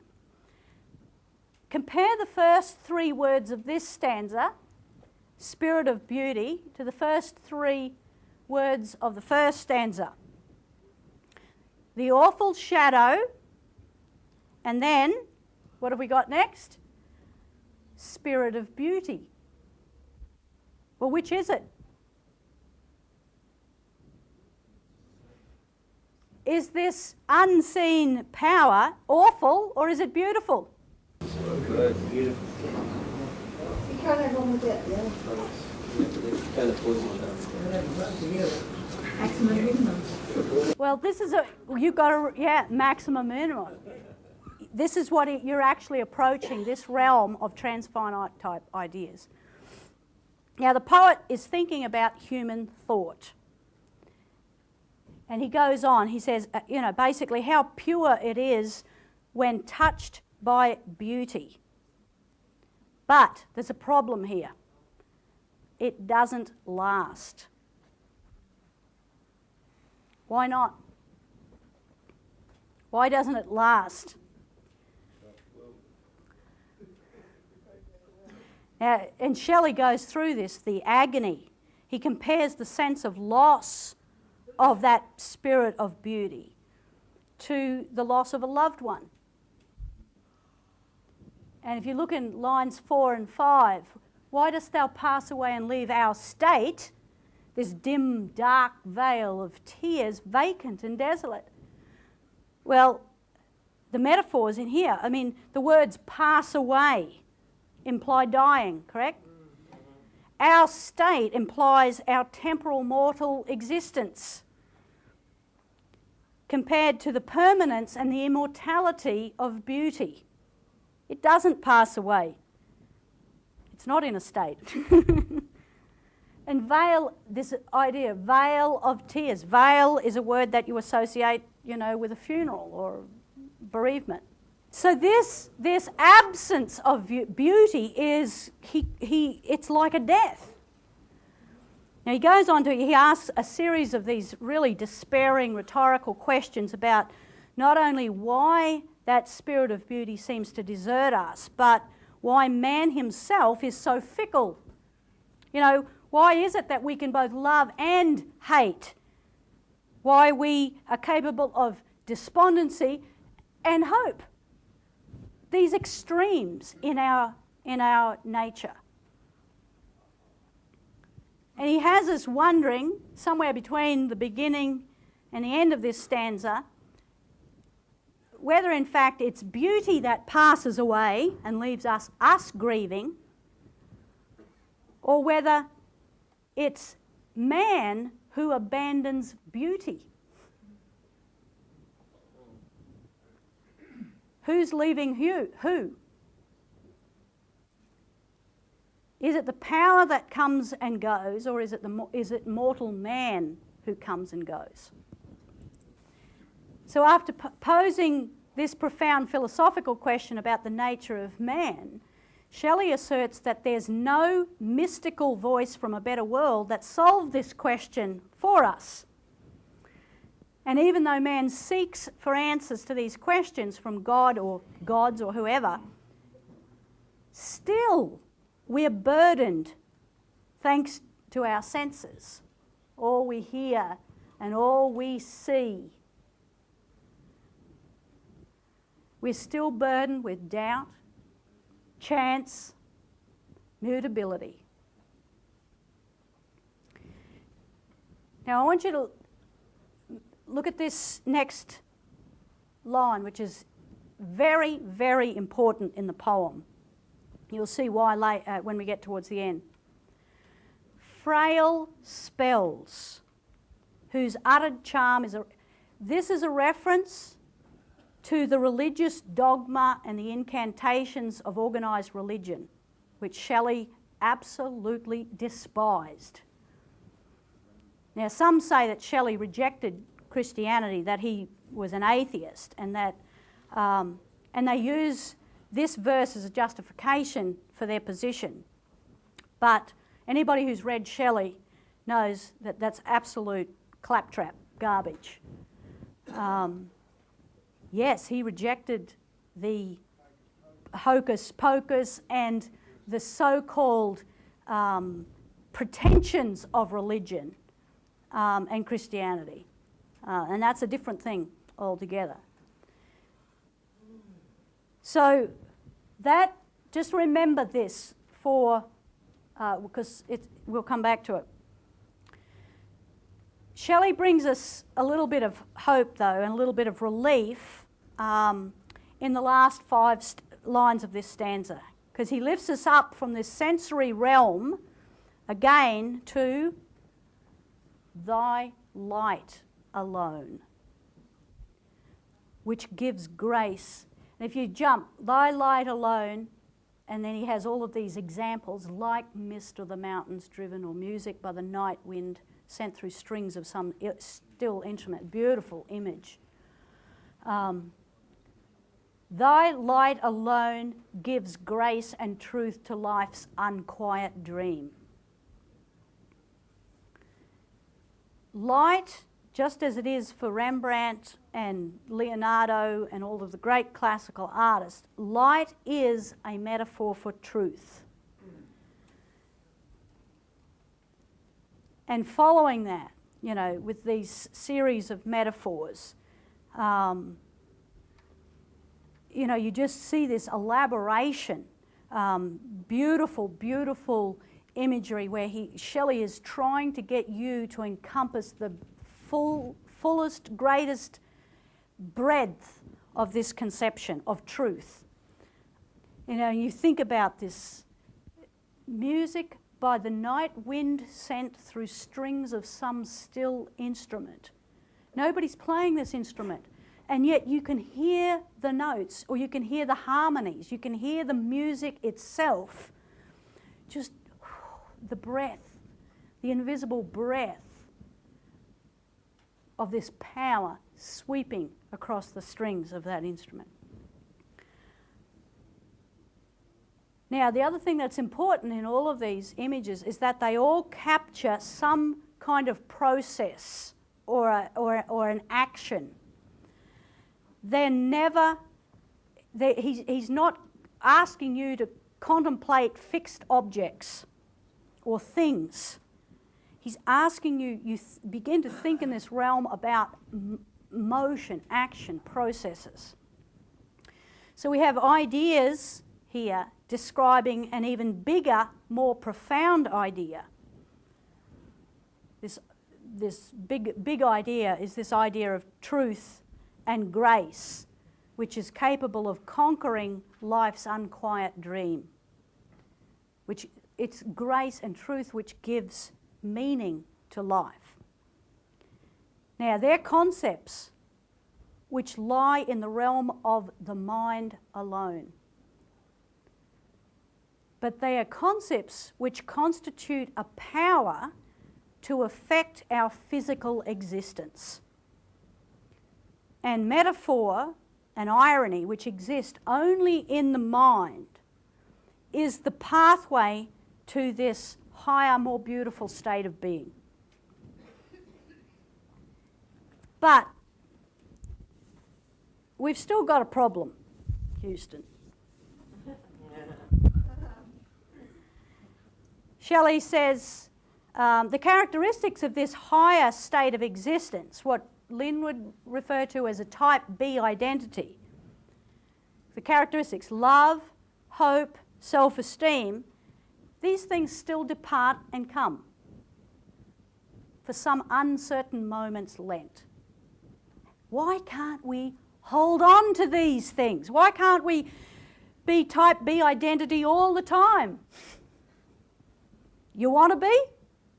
Sure. Yeah. Sure. Well, are you sure though? You've got to leave those senses behind.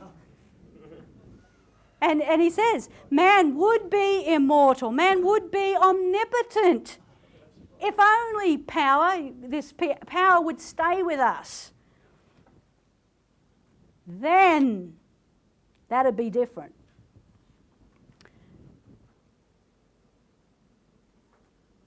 Because if that power stayed with us, we would always conceive of ourselves as truly human. We would always conceive of ourselves and know ourselves as being, as Plato says, ruled by reason.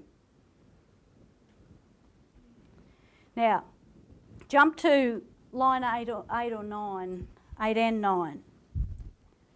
Thou, that to human thought art nourishment like darkness to a dying flame. Just as the darkness gives purpose to the flame, so beauty and truth give purpose to man. It's why we exist. But then in the last 3 lines, we've got more ironies to solve. Because what does Shelley say? He says, depart not as thy shadow came. Depart not, lest the grave be, like life and fear, a dark reality. Now, look at the play on the word shadow. Now, we had shadows in the first opening 2 lines, right?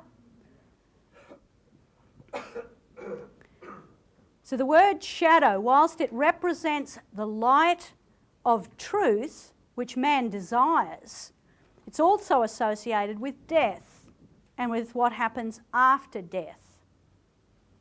The Greeks often referred to the concept of the shade, meaning the departed souls of those that had gone.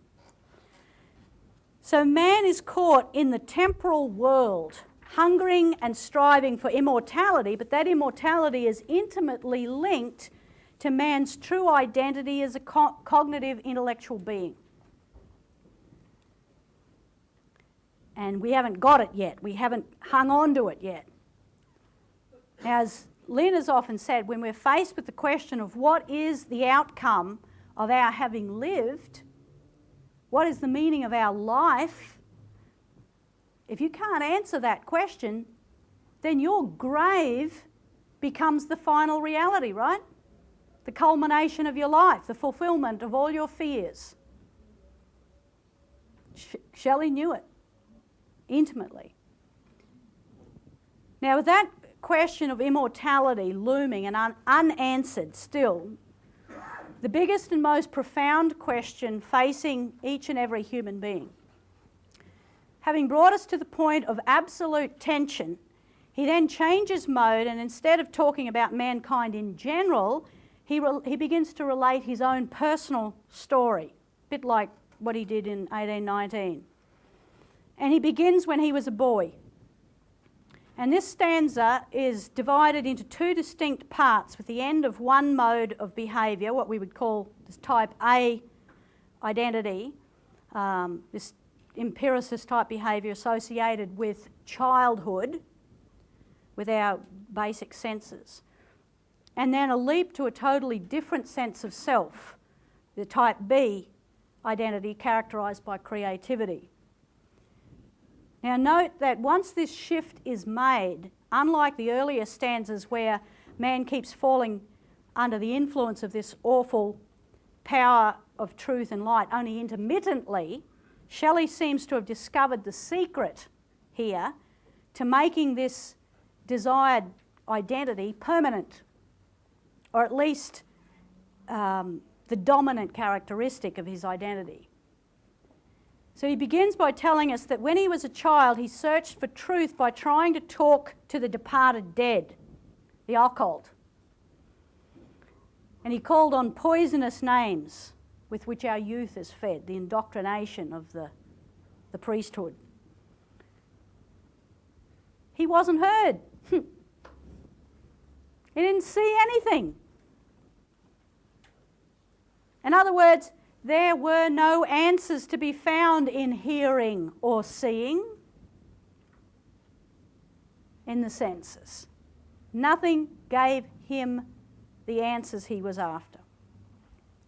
But then, as he matured from childhood to youth, at that sweet time when winds are wooing all vital things,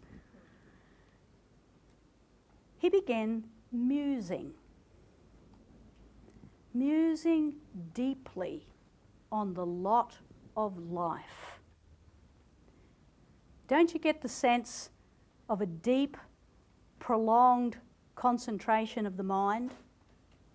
Not on one little thing, this or that particular, but on the lot of life. And he began to ask the big questions about life and about living. He didn't ask them of the departed dead. They didn't answer. He didn't ask them of other outside entities. He asked the questions of himself. Mind contemplating mind.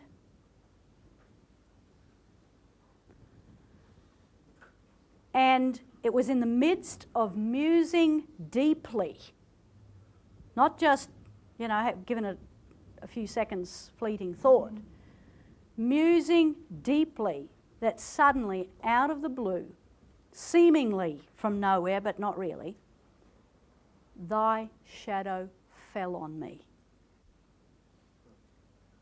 The light came on. Not that he saw the light directly, think about Plato's cave, but he felt the shadow cast by the light. Thy shadow fell on me. But in that moment of inspired discovery, the pure overflowing joy caused Shelley to shriek and clasp his hands in ecstasy. Think about agape, the quality of emotion attached to the commitment to resolve these paradoxes. So now we're starting to get somewhere. We're beginning to discover something about this awful shadow of some unseen power. And maybe it's not so awful. as in horrible. Maybe it is what Martin said, full of awe. There's certain ambiguity there. Shelley doesn't make it clear, but he's recasting this conception from the very beginning. Now,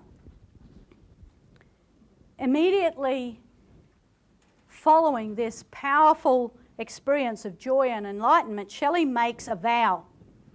It's almost instantaneous. As soon as this happens, he's moved to dedicate his life and his powers to bringing this discovery of truth to others. And he's been transformed virtually in the twinkling of an eye.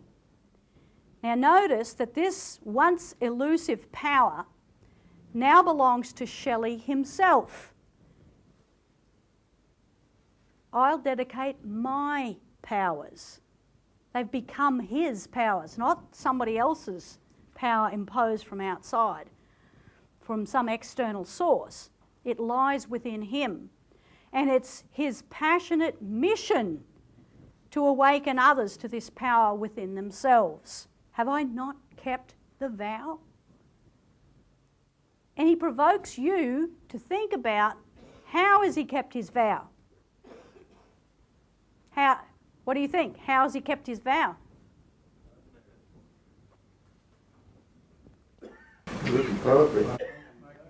Who said that? He's written the poetry. He's kept the vow, all right. We're here discussing it.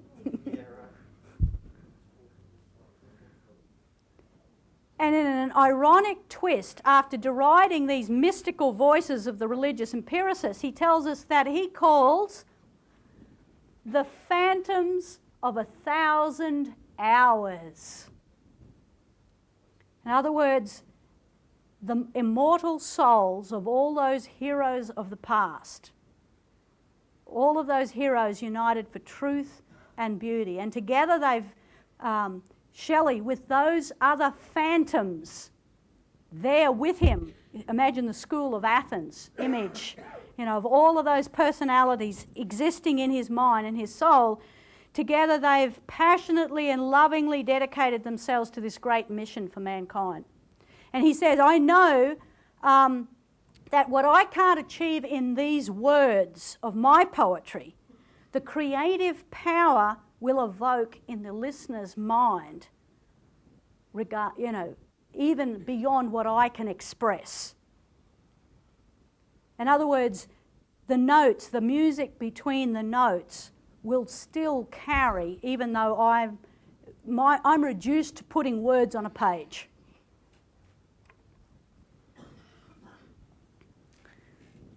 Now, in this last stanza, Shelley doesn't leave us there. We've made some important discoveries. But he finishes the poem with a warning to baby boomers. Yes, most of us in this room, most, not all. Shelley knows that we as mere mortals grow old. And as the exciting discoveries of youth dim into the past, there's a great danger that we'll settle into apathy, indifference, passivity, complacency. He expresses it. The day becomes more solemn and serene when noon is past. It may even seem that those bright moments of joyous discovery were figments of our imagination only. As if it could not be, as if it had not been. Where'd they go? I got old. Now, since Shelley died very young, he didn't experience this phenomenon so much for himself. You see, it's even more extraordinary, his insight into human nature. But he consciously prays that he will never lose the joy of youth, the joy of the discovery of the mind. And he asks that this intellectual beauty will characterize his entire life from beginning to end, that it will become his truest sense of self. But how? Now, the last few lines present us with a real challenge, because Shelley wants us to make another leap in our understanding. Why and to what purpose do we bother to seek this beautiful creative identity? Guilt. Guilt. Great. Great. Well, some might, I suppose, seek it. I don't think they'll find it out of guilt. Yeah, but I'm talking about guilt from a point of view of you saying from a point of view of baby boomers. Get off your ass and do something. So therefore, if you don't do something, you feel guilty about not doing it. Okay, guilt is probably not the right word, but the conception is. I'll pick it up on that in a minute. Like Obligation. a voyage of self-discovery, from realising the link between your mortality and your immortality. So that you're motivated from that standpoint. Well, yes, a lot of us are. Because we're passionately concerned about our immortality, right? What's going to happen to me after I die? It's something that absorbs most of us much more than you might think. Shelley challenges that concept, that idea. He says, he tells us in the final line of the poem, which is quite a bombshell if you think about it. Whom, spirit fair,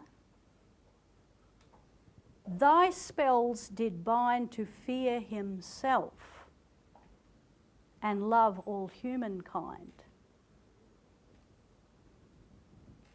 Now this is a perfect example of creative irony, which is intellectual beauty. Because think about this. First of all, his reference here to thy spell. Thy spells. The spell cast by the spirit of beauty and creativity, which holds us captive in a good way by freeing us from our dark slavery to the sensual world. What he's doing is he's juxtaposing this. He's contrasting this as an echo, an ironical echo of that earlier reference in verse 3. Remember that I asked you to remember? Frail spells.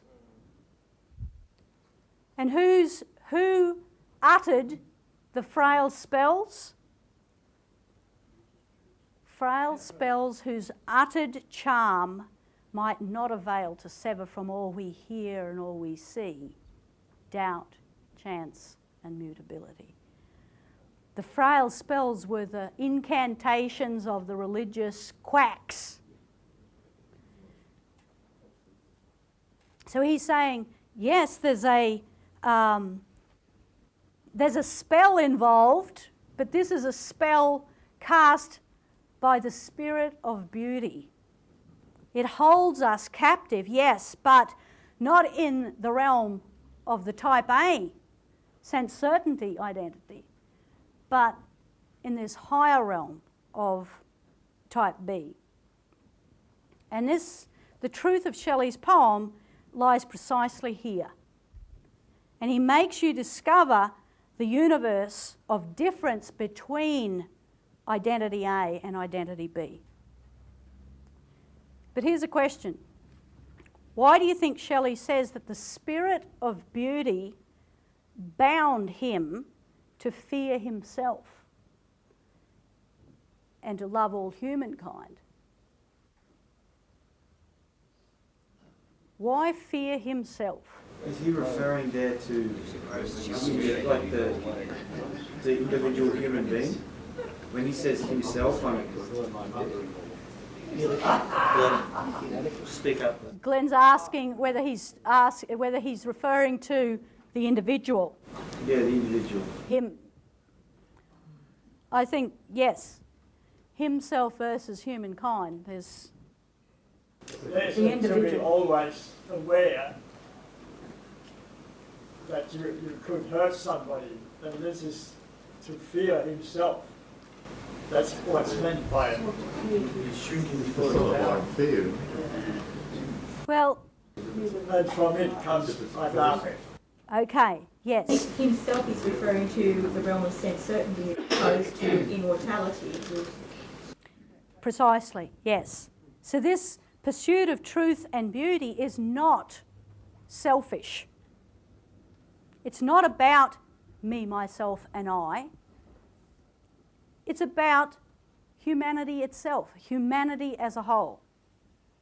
And the power of intellectual beauty or creativity reflects back to us our own true selves, all of our weaknesses, all of our strengths, all of our potential for greater things. It enables us to self-consciously recognise our own sensuous type A impulses and to fear that. Fear that state of mind. You reach a certain point where you hate that, you despise that because it's not human. Because why? The great purpose of man's existence is to love all humankind. Agape. If we're fixated on ourselves, preoccupied with our own sensuous experiences and our own existence, how can we truly love anybody? Let alone all mankind. And so you discover why it is that Shelley, in the opening lines of the poem, refers to this unseen power as an awful shadow. If we're defined as by a type A sense certainty identity, it evokes fear in us. For it is the shadow of truth, just like Plato's imprisoned cave dwellers. That shadow is terrifying. But when we live in the realm of the mind, we think and act not for ourselves, but for our entire orientation is to the general welfare, to the happiness of humanity as a whole, now and for the future. This is the same concept of the sublime which characterises all of Plato's dialogue, expressed here by Shelley. Hymn to intellectual beauty. It comes back to the fact that we have an animal body which we're in conflict with constantly. Yeah, the senses, that sense of, and this is the theme through all of real Christianity. It's the theme that the great poets like Schiller and others took up at length.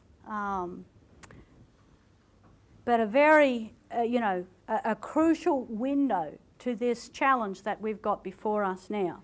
Shelley urges us in his hymn to call upon the phantoms of 1,000 hours, the immortal heroes of the past who, as he said, outwatch with him the envious night, whose immortal contributions from the past provide a living stream of inspiration and truth to see us through our tempestuous days.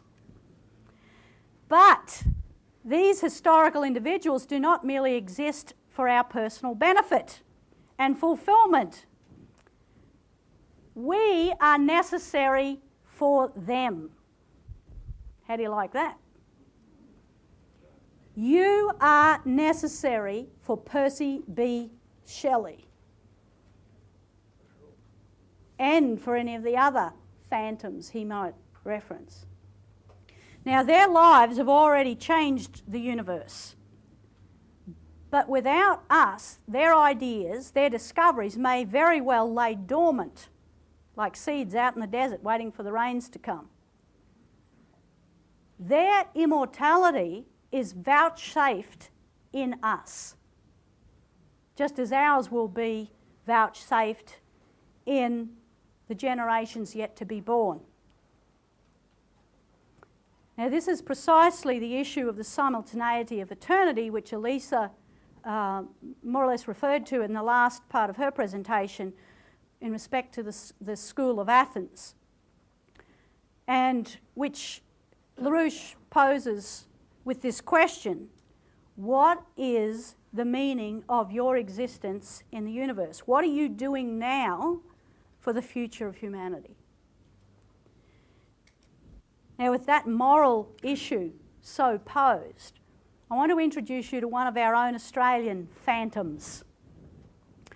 Many of you have heard of him. Perhaps you think you know a bit about him from our Republican pamphlet here.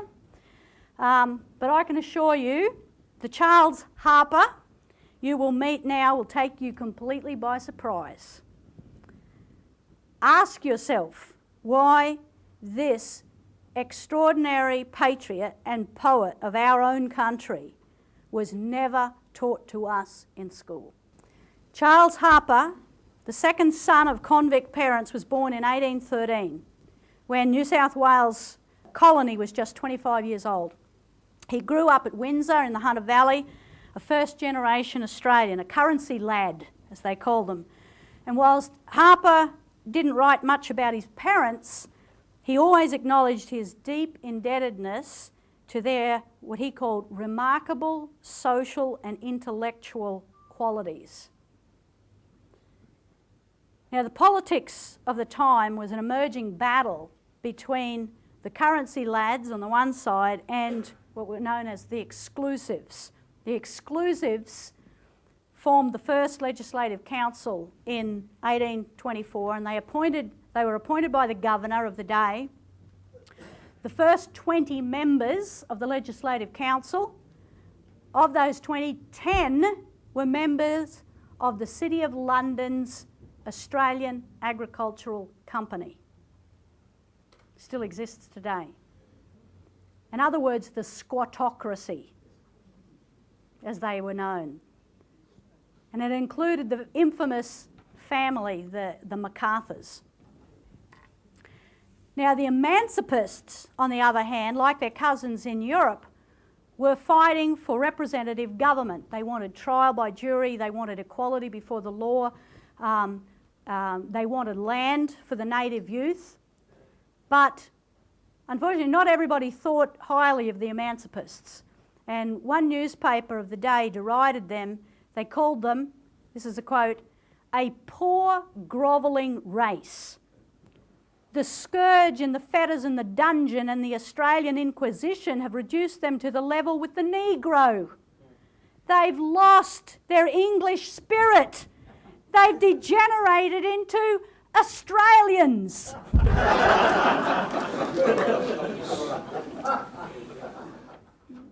Now, despite his humble upbringing and his lack of formal education, Charles Harpur was no poor, grovelling degenerate. However, he definitely was an Australian, proud one. Like many other great poets before him, including Robbie Burns, who we had a song from him last night, Shakespeare, Shelley, Keats, all of whom Harpur admired greatly. Harpur believed in the Republican ideal, that the common man had the potential to participate in his nation's destiny, and indeed that he was individually responsible for the future course of the nation.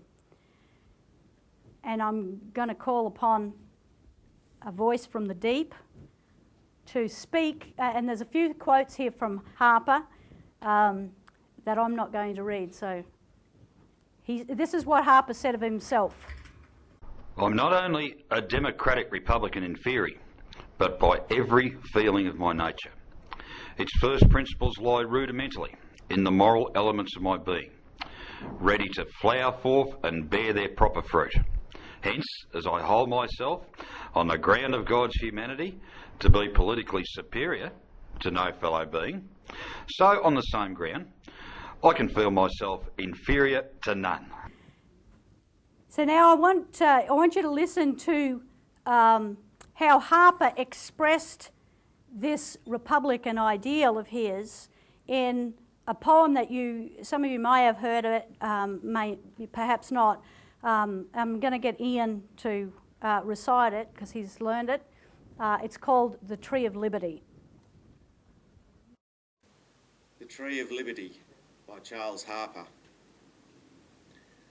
We'll plant a tree of liberty in the centre of the land, and round it ranged as guardians be a vowed and trusty band, and sages bold and mighty souled shall dress it day by day, but woe unto the traitor who would break one branch away.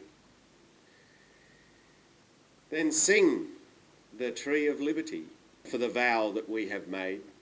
May it so flourish that when we are buried in its shade, fair womanhood and love and good, all pilgrims pure shall go. Its growth to bless for happiness, oh, may it flourish so. 'Twas felled by gold, as bards have told, in the old world once it grew. But there its fruits were ever sold, and only to the few. But here at last, uncursed by caste, each man at nature's call shall pluck as well what none may sell, the fruit that blooms for all. Then sing the Tree of Liberty, and the men who shall defend its glorious future righteously for this all glorious end. That happiness all men to bless out with its growth may grow. Our southern Tree of Liberty shall flourish even so.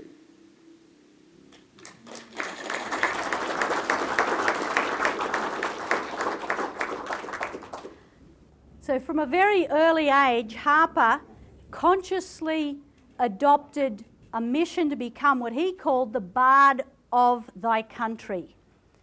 And he wrote this beautiful ballad about this called The Dream by the Fountain, in which what he calls a lofty-souled maiden, probably one of Shelley's phantoms, I'd say, appeared before him in a dream.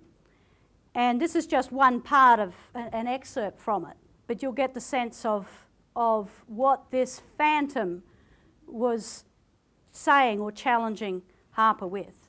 So she says to him, "Then would I prompt in the still hour of dreaming some thought of thy beautiful country again, of her yet to be famed streams through dark woods gleaming, of her bold shores that throb to the beat of the main, till at last I beheld thee arise in devotion, to shake from thy heart the vile bondage it bore.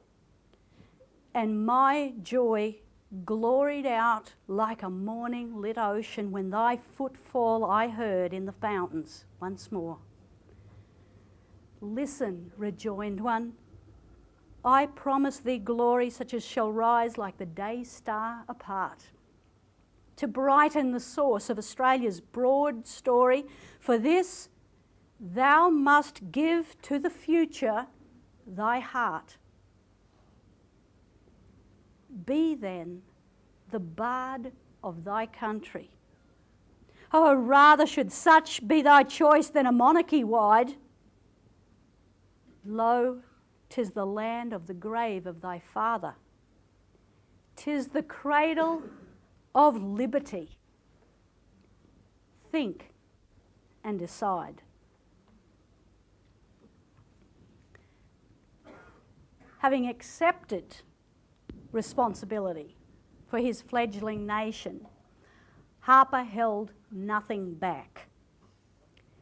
This was the very reason for his existence, and he spoke often of this sense of mission, including in a piece of prose entitled Charity. And I'm hoping that you have in your mind this image of what Shelley talked about when the spirit, the shadow fell on him and suddenly he adopts this mission. Think about what Harpur says here. "I speak boldly, but every man has or should have his mission in life, and mine is, I believe, to endeavour to break away from the heart and mind of man as many of its old world fetters as the intellectual insight of my nature and the concurrency of my opportunities may enable me to ascertain to be such, either absolutely or in effect. And with this conviction forever at my heart, why should I fear to speak out boldly and to the purpose? And speak out he did. Harpur was no pandering populist. In the course of his life, which ended in 1868, he wrote literally thousands and thousands of poems, of prose pieces, essays on just about every issue of contemporary interest, all of them dedicated to this high purpose. This will give you some sense. That's a volume of Harpur's collected works.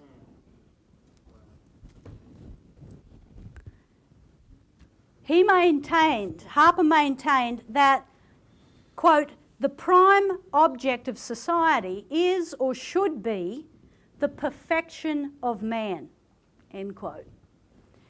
And to that end, he said it's imperative to develop the mind of man. And in his poem called Finality, he expressed it this way, and again, this is just an excerpt. He says, why pile we stone on stone to raise jail, fane, or public hall?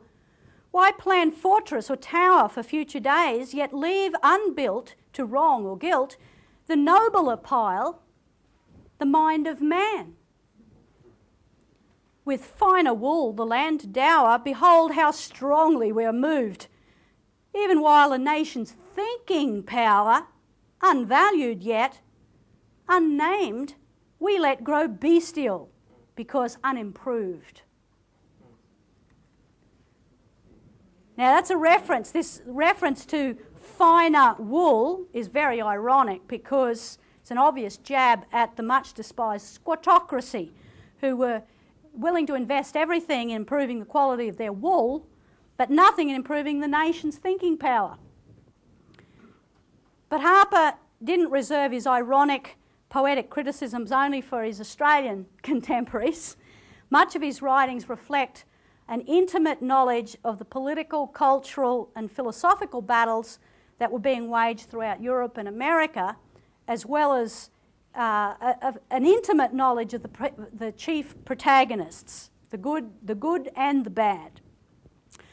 Now, for example, like the famous Republican Thomas Paine before him, Charles Harpur was a passionate critic of the Venetian Dilettante Club member. Remember the dilettantes Gabby spoke about? This philosopher, Edmund Burke, who, now Burke is still famous today, especially amongst the ignorant type A populists that we sometimes have to deal with, who foolishly propagate his tired old adage, and you'll recognise it when I read it, that, quote, all that is necessary for evil to triumph is for good men to do nothing. You can thank Edmund Burke for that little gem. Now Burke was considered the most distinguished British philosopher of his day and a passionate upholder of the British Empire and the Glorious Revolution. He wrote prolifically, including a despicable treatise on called A Philosophical Inquiry into the Origin of Our Ideas of the Sublime and Beautiful, in which he described the sensation attributed to the sublime as nothing more than a negative pain. And he described the negative pain as delight. In other words, the emotion attached to the sublime is not agape, as we heard earlier from Plato and Shelley, but simply the pleasure that we take in the removal of pain. That's the sublime. Now, the populists of today also conveniently ignore the fact that Burke gained his renown mainly for his book called Reflections on the French Revolution, which was written as a defence of the existing order of the monarchy, the priesthood and privilege. And it was a ruthless attack on what he famously became known as he referred to the people as the swinish multitudes. So much for this great hero for the common man. Now, Burke was deployed to attack Thomas Paine, whose book, The Rights of Man, which rather incredibly sold over 200,000 copies in Britain alone and ignited a mass strike movement amongst the grassroots citizenry, was written to uphold the Republican principles of the American Revolution and to encourage the French to follow suit. Obviously, they didn't do that, but Paine, who had served under George Washington before returning to England, had written a series of pamphlets to rally the spirits of the disheartened American volunteers, including his very famous "These are the times that try men's souls. The summer soldier and the sunshine patriot will in this crisis," he said, "shrink from the service of his country. But he that stands it now deserves the thanks of man and woman." Very famous. Now, obviously, aware of what was dubbed the Burke-Paine controversy and very conscious of the high regard that the colonial establishment held for Burke, Harpur knew he would cop it in the neck for his denunciation of Burke, but without fear, he waged in on it. And he outlined his objections, but not in the way you would think. Harpur challenged Edmund Burke's empiricism with a polemic on the true nature of universal principles, which Burke clearly had no idea of, no comprehension of. Listen to what Harpur said on this subject, and this is a bit of a longer quote too. For principle, in the final sense of the term, that sense in which a philosophical statesman should alone use it, can be of no place or time, but of the world, and forever. To hold that the fact is otherwise is to confound notions with principles. Now, a mere notion may be right or wrong, but a veritable principle must be right, always and inevitably, because everlastingly referable to some standard in nature. Neither are rules to be confounded with principles, for though apparently wise and expedient, they may be contrary to the ultimate reason of things, and thence more or less pernicious, than to be superseded by truth. In short, principles are determinate tendencies in the right constitution of things, and we cannot therefore in any sense devise them. We may devise plans, but we can only hit upon principles. And the proper question to be considered in any mooted matter of right is not whether it be of French or English or even of Russian origin, but whether it be truly a principle.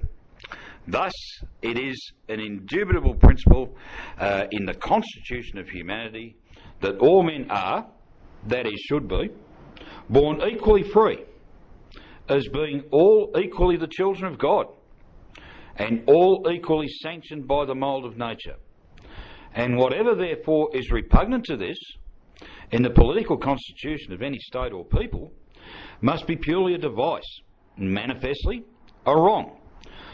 Moreover, these best things of Burke, with all their splendour, are too often the sophistic gilding of an untruth, or of, but the time-serving, half of a very truth, the other half being suppressed for the occasion. I would strongly advise youngsters not to take for gospel all the British critics are wont to say about the merits of Edmund Burke. It is the conservative loyalty and the aristocratical tenor of his writings, with their specious claptrap about chivalry and the cheap defence of nations, that gives such unction and grandiloquence to the eulogiums of these critics. But the truth is he had his heart set upon a plentiful pension and knew the road to it.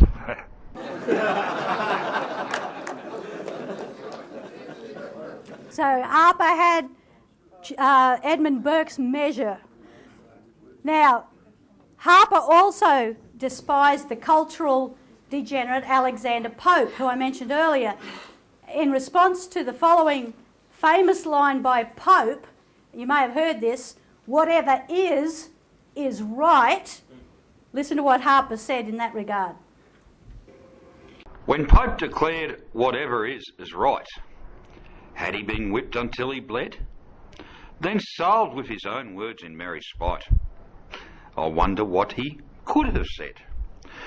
The above doctrine of Pope is about as exquisite an absurdity as ever was written. It's even worse than absurd, being an arrant piece of moral quietism. It is even worse again than moral quietism, being a justification as well as a toleration of any and every kind of existing abuse.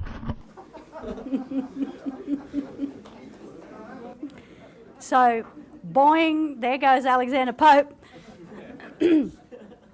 Now, given that Harpur placed such a priority on the prophetic role of the poet for the determination and shaping of the nation and the mind of man, I want you to hear from him again, but this case, what he believed to be the nature and the significance of this powerful muse of poetry. The following quotes are taken from a lecture on poetry which Harpur delivered to the School of the Arts in Sydney towards the end of 1859. His friend and Republican colleague Daniel Dennehy was the guy chairing the meeting. Poetry.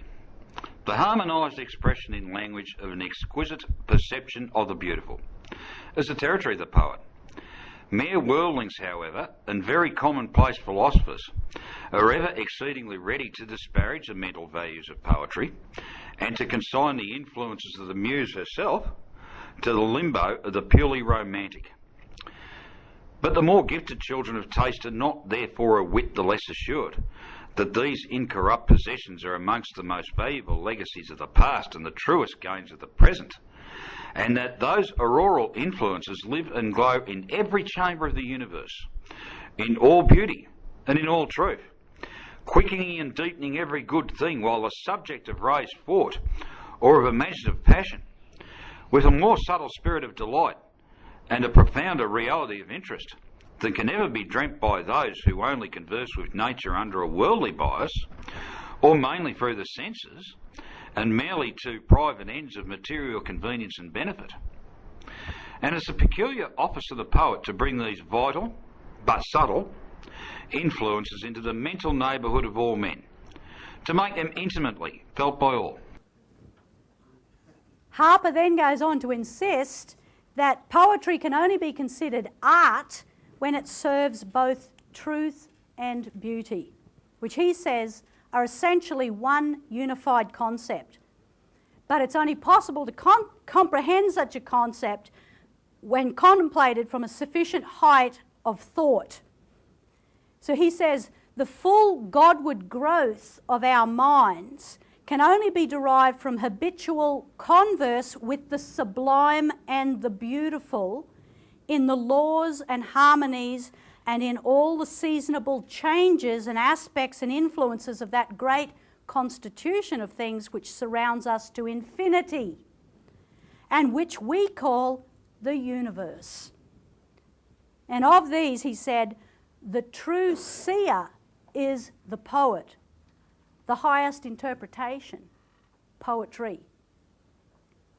Poetry, he said, must cause us to love every good thing which it idealises, not only more deeply, but more wisely than before.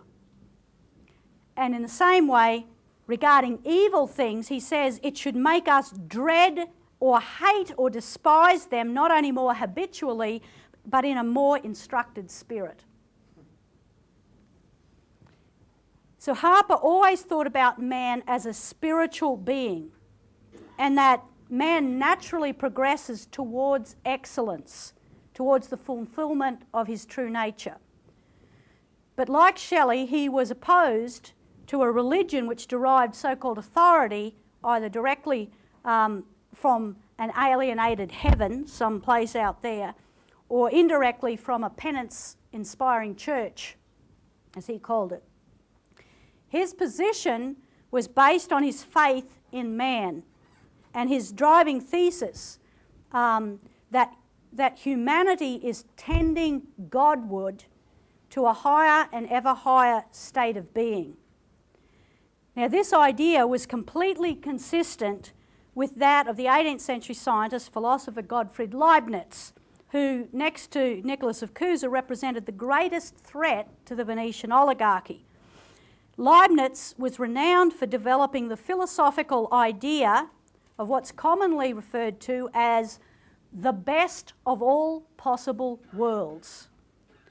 Now, that's a metaphor which lawfully resolves the paradox of this coexistence of both the nobility and the depravity of mankind. Or as we were talking about before with Shelley in the hymn, where he says, ask why man has such a scope for love and hate, despondency and hope. How do you reconcile those two things in one being? And Harpur was, without doubt, very familiar with the ideas of Leibniz. And you see it reflected in this poem called Theodic Optimism, which has a recurring theme throughout all the stanzas. I've just put one of them here. Wherefore all is for the best in the end, in that certain Godward end towards which all things together working tend. Now, that idea is also consistent with Vladimir Vernadsky's concept of the noosphere. Not that Harpur necessarily knew Vernadsky, but you'll see what I mean. This not entropic, ever-growing realm of reason and cognition. Now, this quote comes from a newspaper, the People's Advocate, December 27th, 1851, where Harpur wrote, in all matters of moral and social judgment, the world of now must be wiser, through the very pressure of its progressive necessities, than the world of then could possibly have been. In other words, the fulfilling nature of man and the real nature of things, becoming more and more developed in their mutual relations, by virtue of there being a course of time for the prolongation of thought and action, become also more readily perceptible, and are thenceforth matter of fixed or fixing knowledge, out of which a present wisdom is extractable, transcending, accumulatively, all the boasted wisdom of the past. With every century, society is making good riddance of the manifold hallucinations of its minority, and so too, for many centuries to come, the spirit of its progress will have to forget for truth's sake. Even more perhaps it will have to learn, notwithstanding, all the wisdom of our ancestors, and our own in addition. Now, I want to conclude, there's one particular poem, together with Harpur's explanatory notes related to it, which demonstrates his extraordinary grasp of what Shelley called profound and impassioned conceptions regarding man and nature. Now, it's a lengthy but truly profound poem called Geologia, or it's sometimes titled The World and the Soul. In it, Harpur expresses his conception of the universe and of man's role in the universe in terms which are very reminiscent of Kepler, of Einstein, and even of LaRouche's notion of this finite but unbounded universe. And Harpur also expresses his understanding in this poem of man in the image of God, the idea of immortality. So listen, this is the last of the quotes from Harpur. Of course, it is not insinuated in this poem that the starry systems of the universe, in their infinitude, are the mind of God itself, but only that they are the reflected thoughts of its divine intelligence in the boundless and eternal development of a necessary, though not necessitated, progress towards perfection. But the divine intelligence not only conceives and interpenetrates, but is also superior and external to these starry systems. As a human intelligence not only gives birth and fashion to its own peculiar thoughts, but is also independently existent. They are not it, they are of it. In other words, though they proceed from it, they do not constitute it. And as the mind of man has power to comprehend these reflectional systems of the universe, which cannot otherwise comprehend themselves, leaving out of the question of their own inhabitive intelligence, it must be something which in its nature is different from them, must in fact be an offspring having absolute kindred with the divine mind itself, however much lower in degree in relation to the infinite the finite may declare it to be. However, dependent then upon the deity as its parent, it has yet a self, is spiritually distinct, is immutably entire within this self, and therefore immortal. On the other hand, the material things of the universe are purely attributive to the mind of God as thoughts, but thus proceeding, however progressively mutable, they must yet be eternal. Our thoughts in their finite degree are likewise enduring, though likewise subject to progressive mutation. It is the media, the material symbols through which the human mind expresses its conceptions that alone are perishable, so to speak. So, a bit of a challenge at the end of a long day, but this is precisely the issue which Lynn has repeatedly addressed on the question of man's immortality. That whilst the mortal husk may perish, the fruits of man's mind and his soul, the product of his creative discoveries, may live on for vast millennia still to come. There exists the prospect that we can contribute to the coming into being of a future more blessed than the one that we experience now. And if we are so inspired, we look within ourselves, searching for a quality within us which could bring forth such a future. Harpur believed this to be true without reservation, and he devoted himself to cultivating just such a nobler manhood in this southern land of ours. But Harpur was no mere Aussie patriot. He but profanes the spirit of patriotism in his pretensions thereto, whose fraternal sympathies are not coextensive with humanity and wide as the world. No, he said, wherever truth obtains with the greatest certainty most universally, there should our sympathies tend as to our better country, the country of man. And so, as we conclude this conference, I ask you the question again. Where do you live? Where do you wish to live? As a cave dweller in the mere shadow land of sense perceptions, or as a citizen of the world within which universal principles rule over the shadow land of sense perceptions? Your answer will have a decisive impact on the competence or the lack of competence in both the thinking and the actions for the future of our organisation, the CEC. It's going to have a profound influence on the future of our nation, and it will have a profound influence for humanity and the world as a whole. Thank you.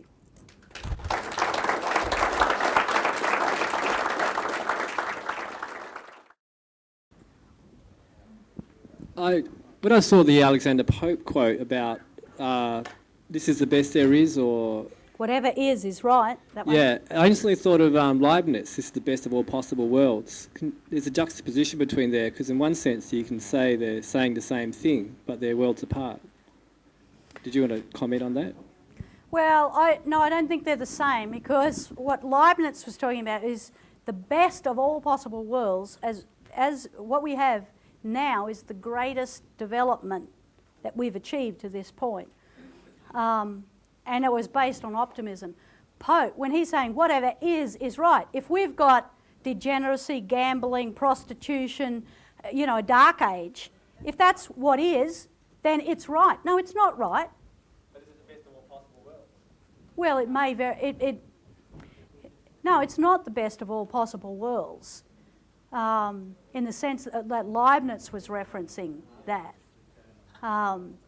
But the difference is in the position of the mind, or the position of the idea. Relativity, I guess you could say, because you know that Leibniz is talking about a quality of optimism, of the nature of mankind to constantly improve, constantly lift mankind out of that. Pope never had that conception at all. He was just saying, accept your lot in life. Whatever is going to be. What do you make of the establishment in Harpur's day, particularly the clergy, and particularly Jonathan West, who was the editor of the Examiner in Launceston, Tasmania, and later became the editor of, I believe, the Sydney Morning Herald.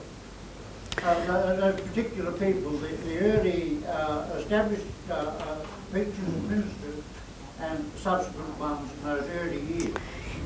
Well, the early religious controls in Australia were all completely dominated by the Church of England.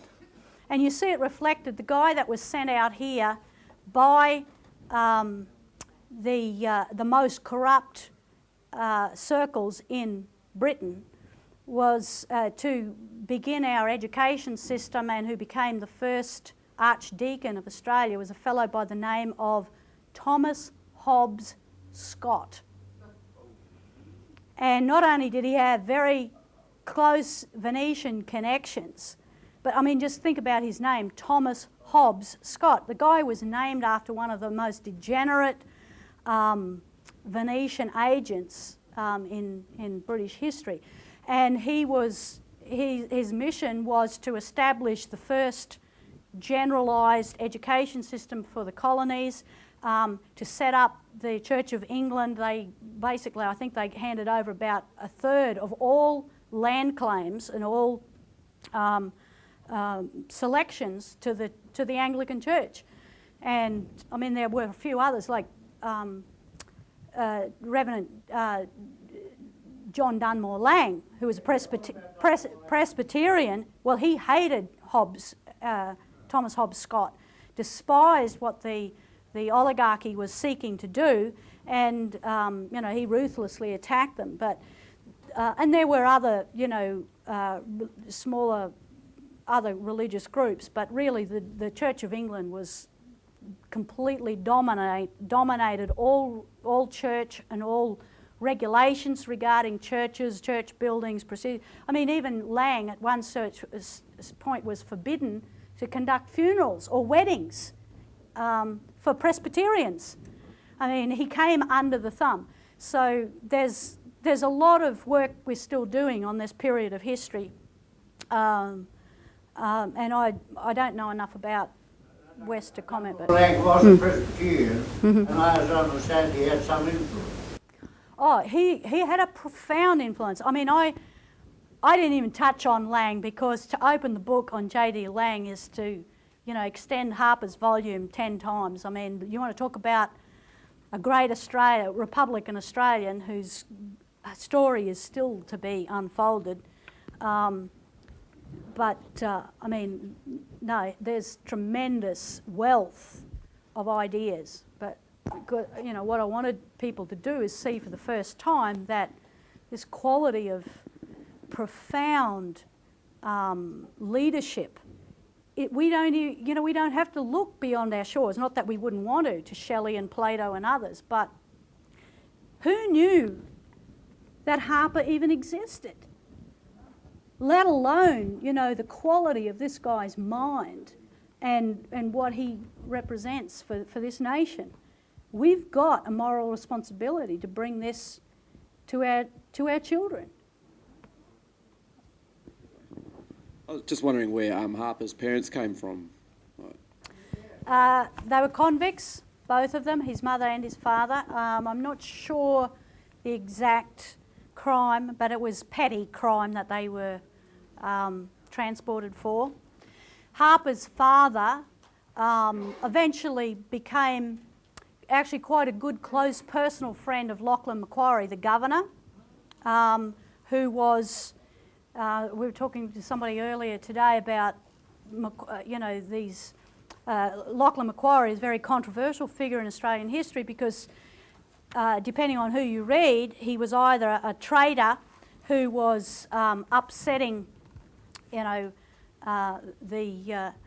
tranquility and the progress of the nation, or, as we believe, he was a nation builder. He actually was the only really decent governor. Not that some of the others were probably here or there. It was complicated because there were factional fights within the British establishment about the role of the governor versus the role of the free traders, the squattocracy, the MacArthurs and the landed gentry, who wanted free rein to do what they liked, and the governors, on behalf of the Crown, had responsibility to pull them into line. But Lachlan Macquarie was, he really took the nation from this backward penal colony into laid the foundations for development, real development, roads and infrastructure. Very influential in Tasmania, if I may butt in. Very influential in Tasmania. Was he? Yeah. So Harpur's father was close friends with Macquarie, and they would visit and talk. And Harpur's father was given a grant, a land grant and a pardon eventually. But apart from that, he lost his farm. It was fairly tragic in the Great Depressions and the droughts that kept hitting in those early years, and many emancipated convicts who'd been given land grants lost everything, in these droughts. So it was a pretty tragic period in Harpur's life when everything that his father had built up was just swept away. And so it was, Harpur had a hard life. And he lived,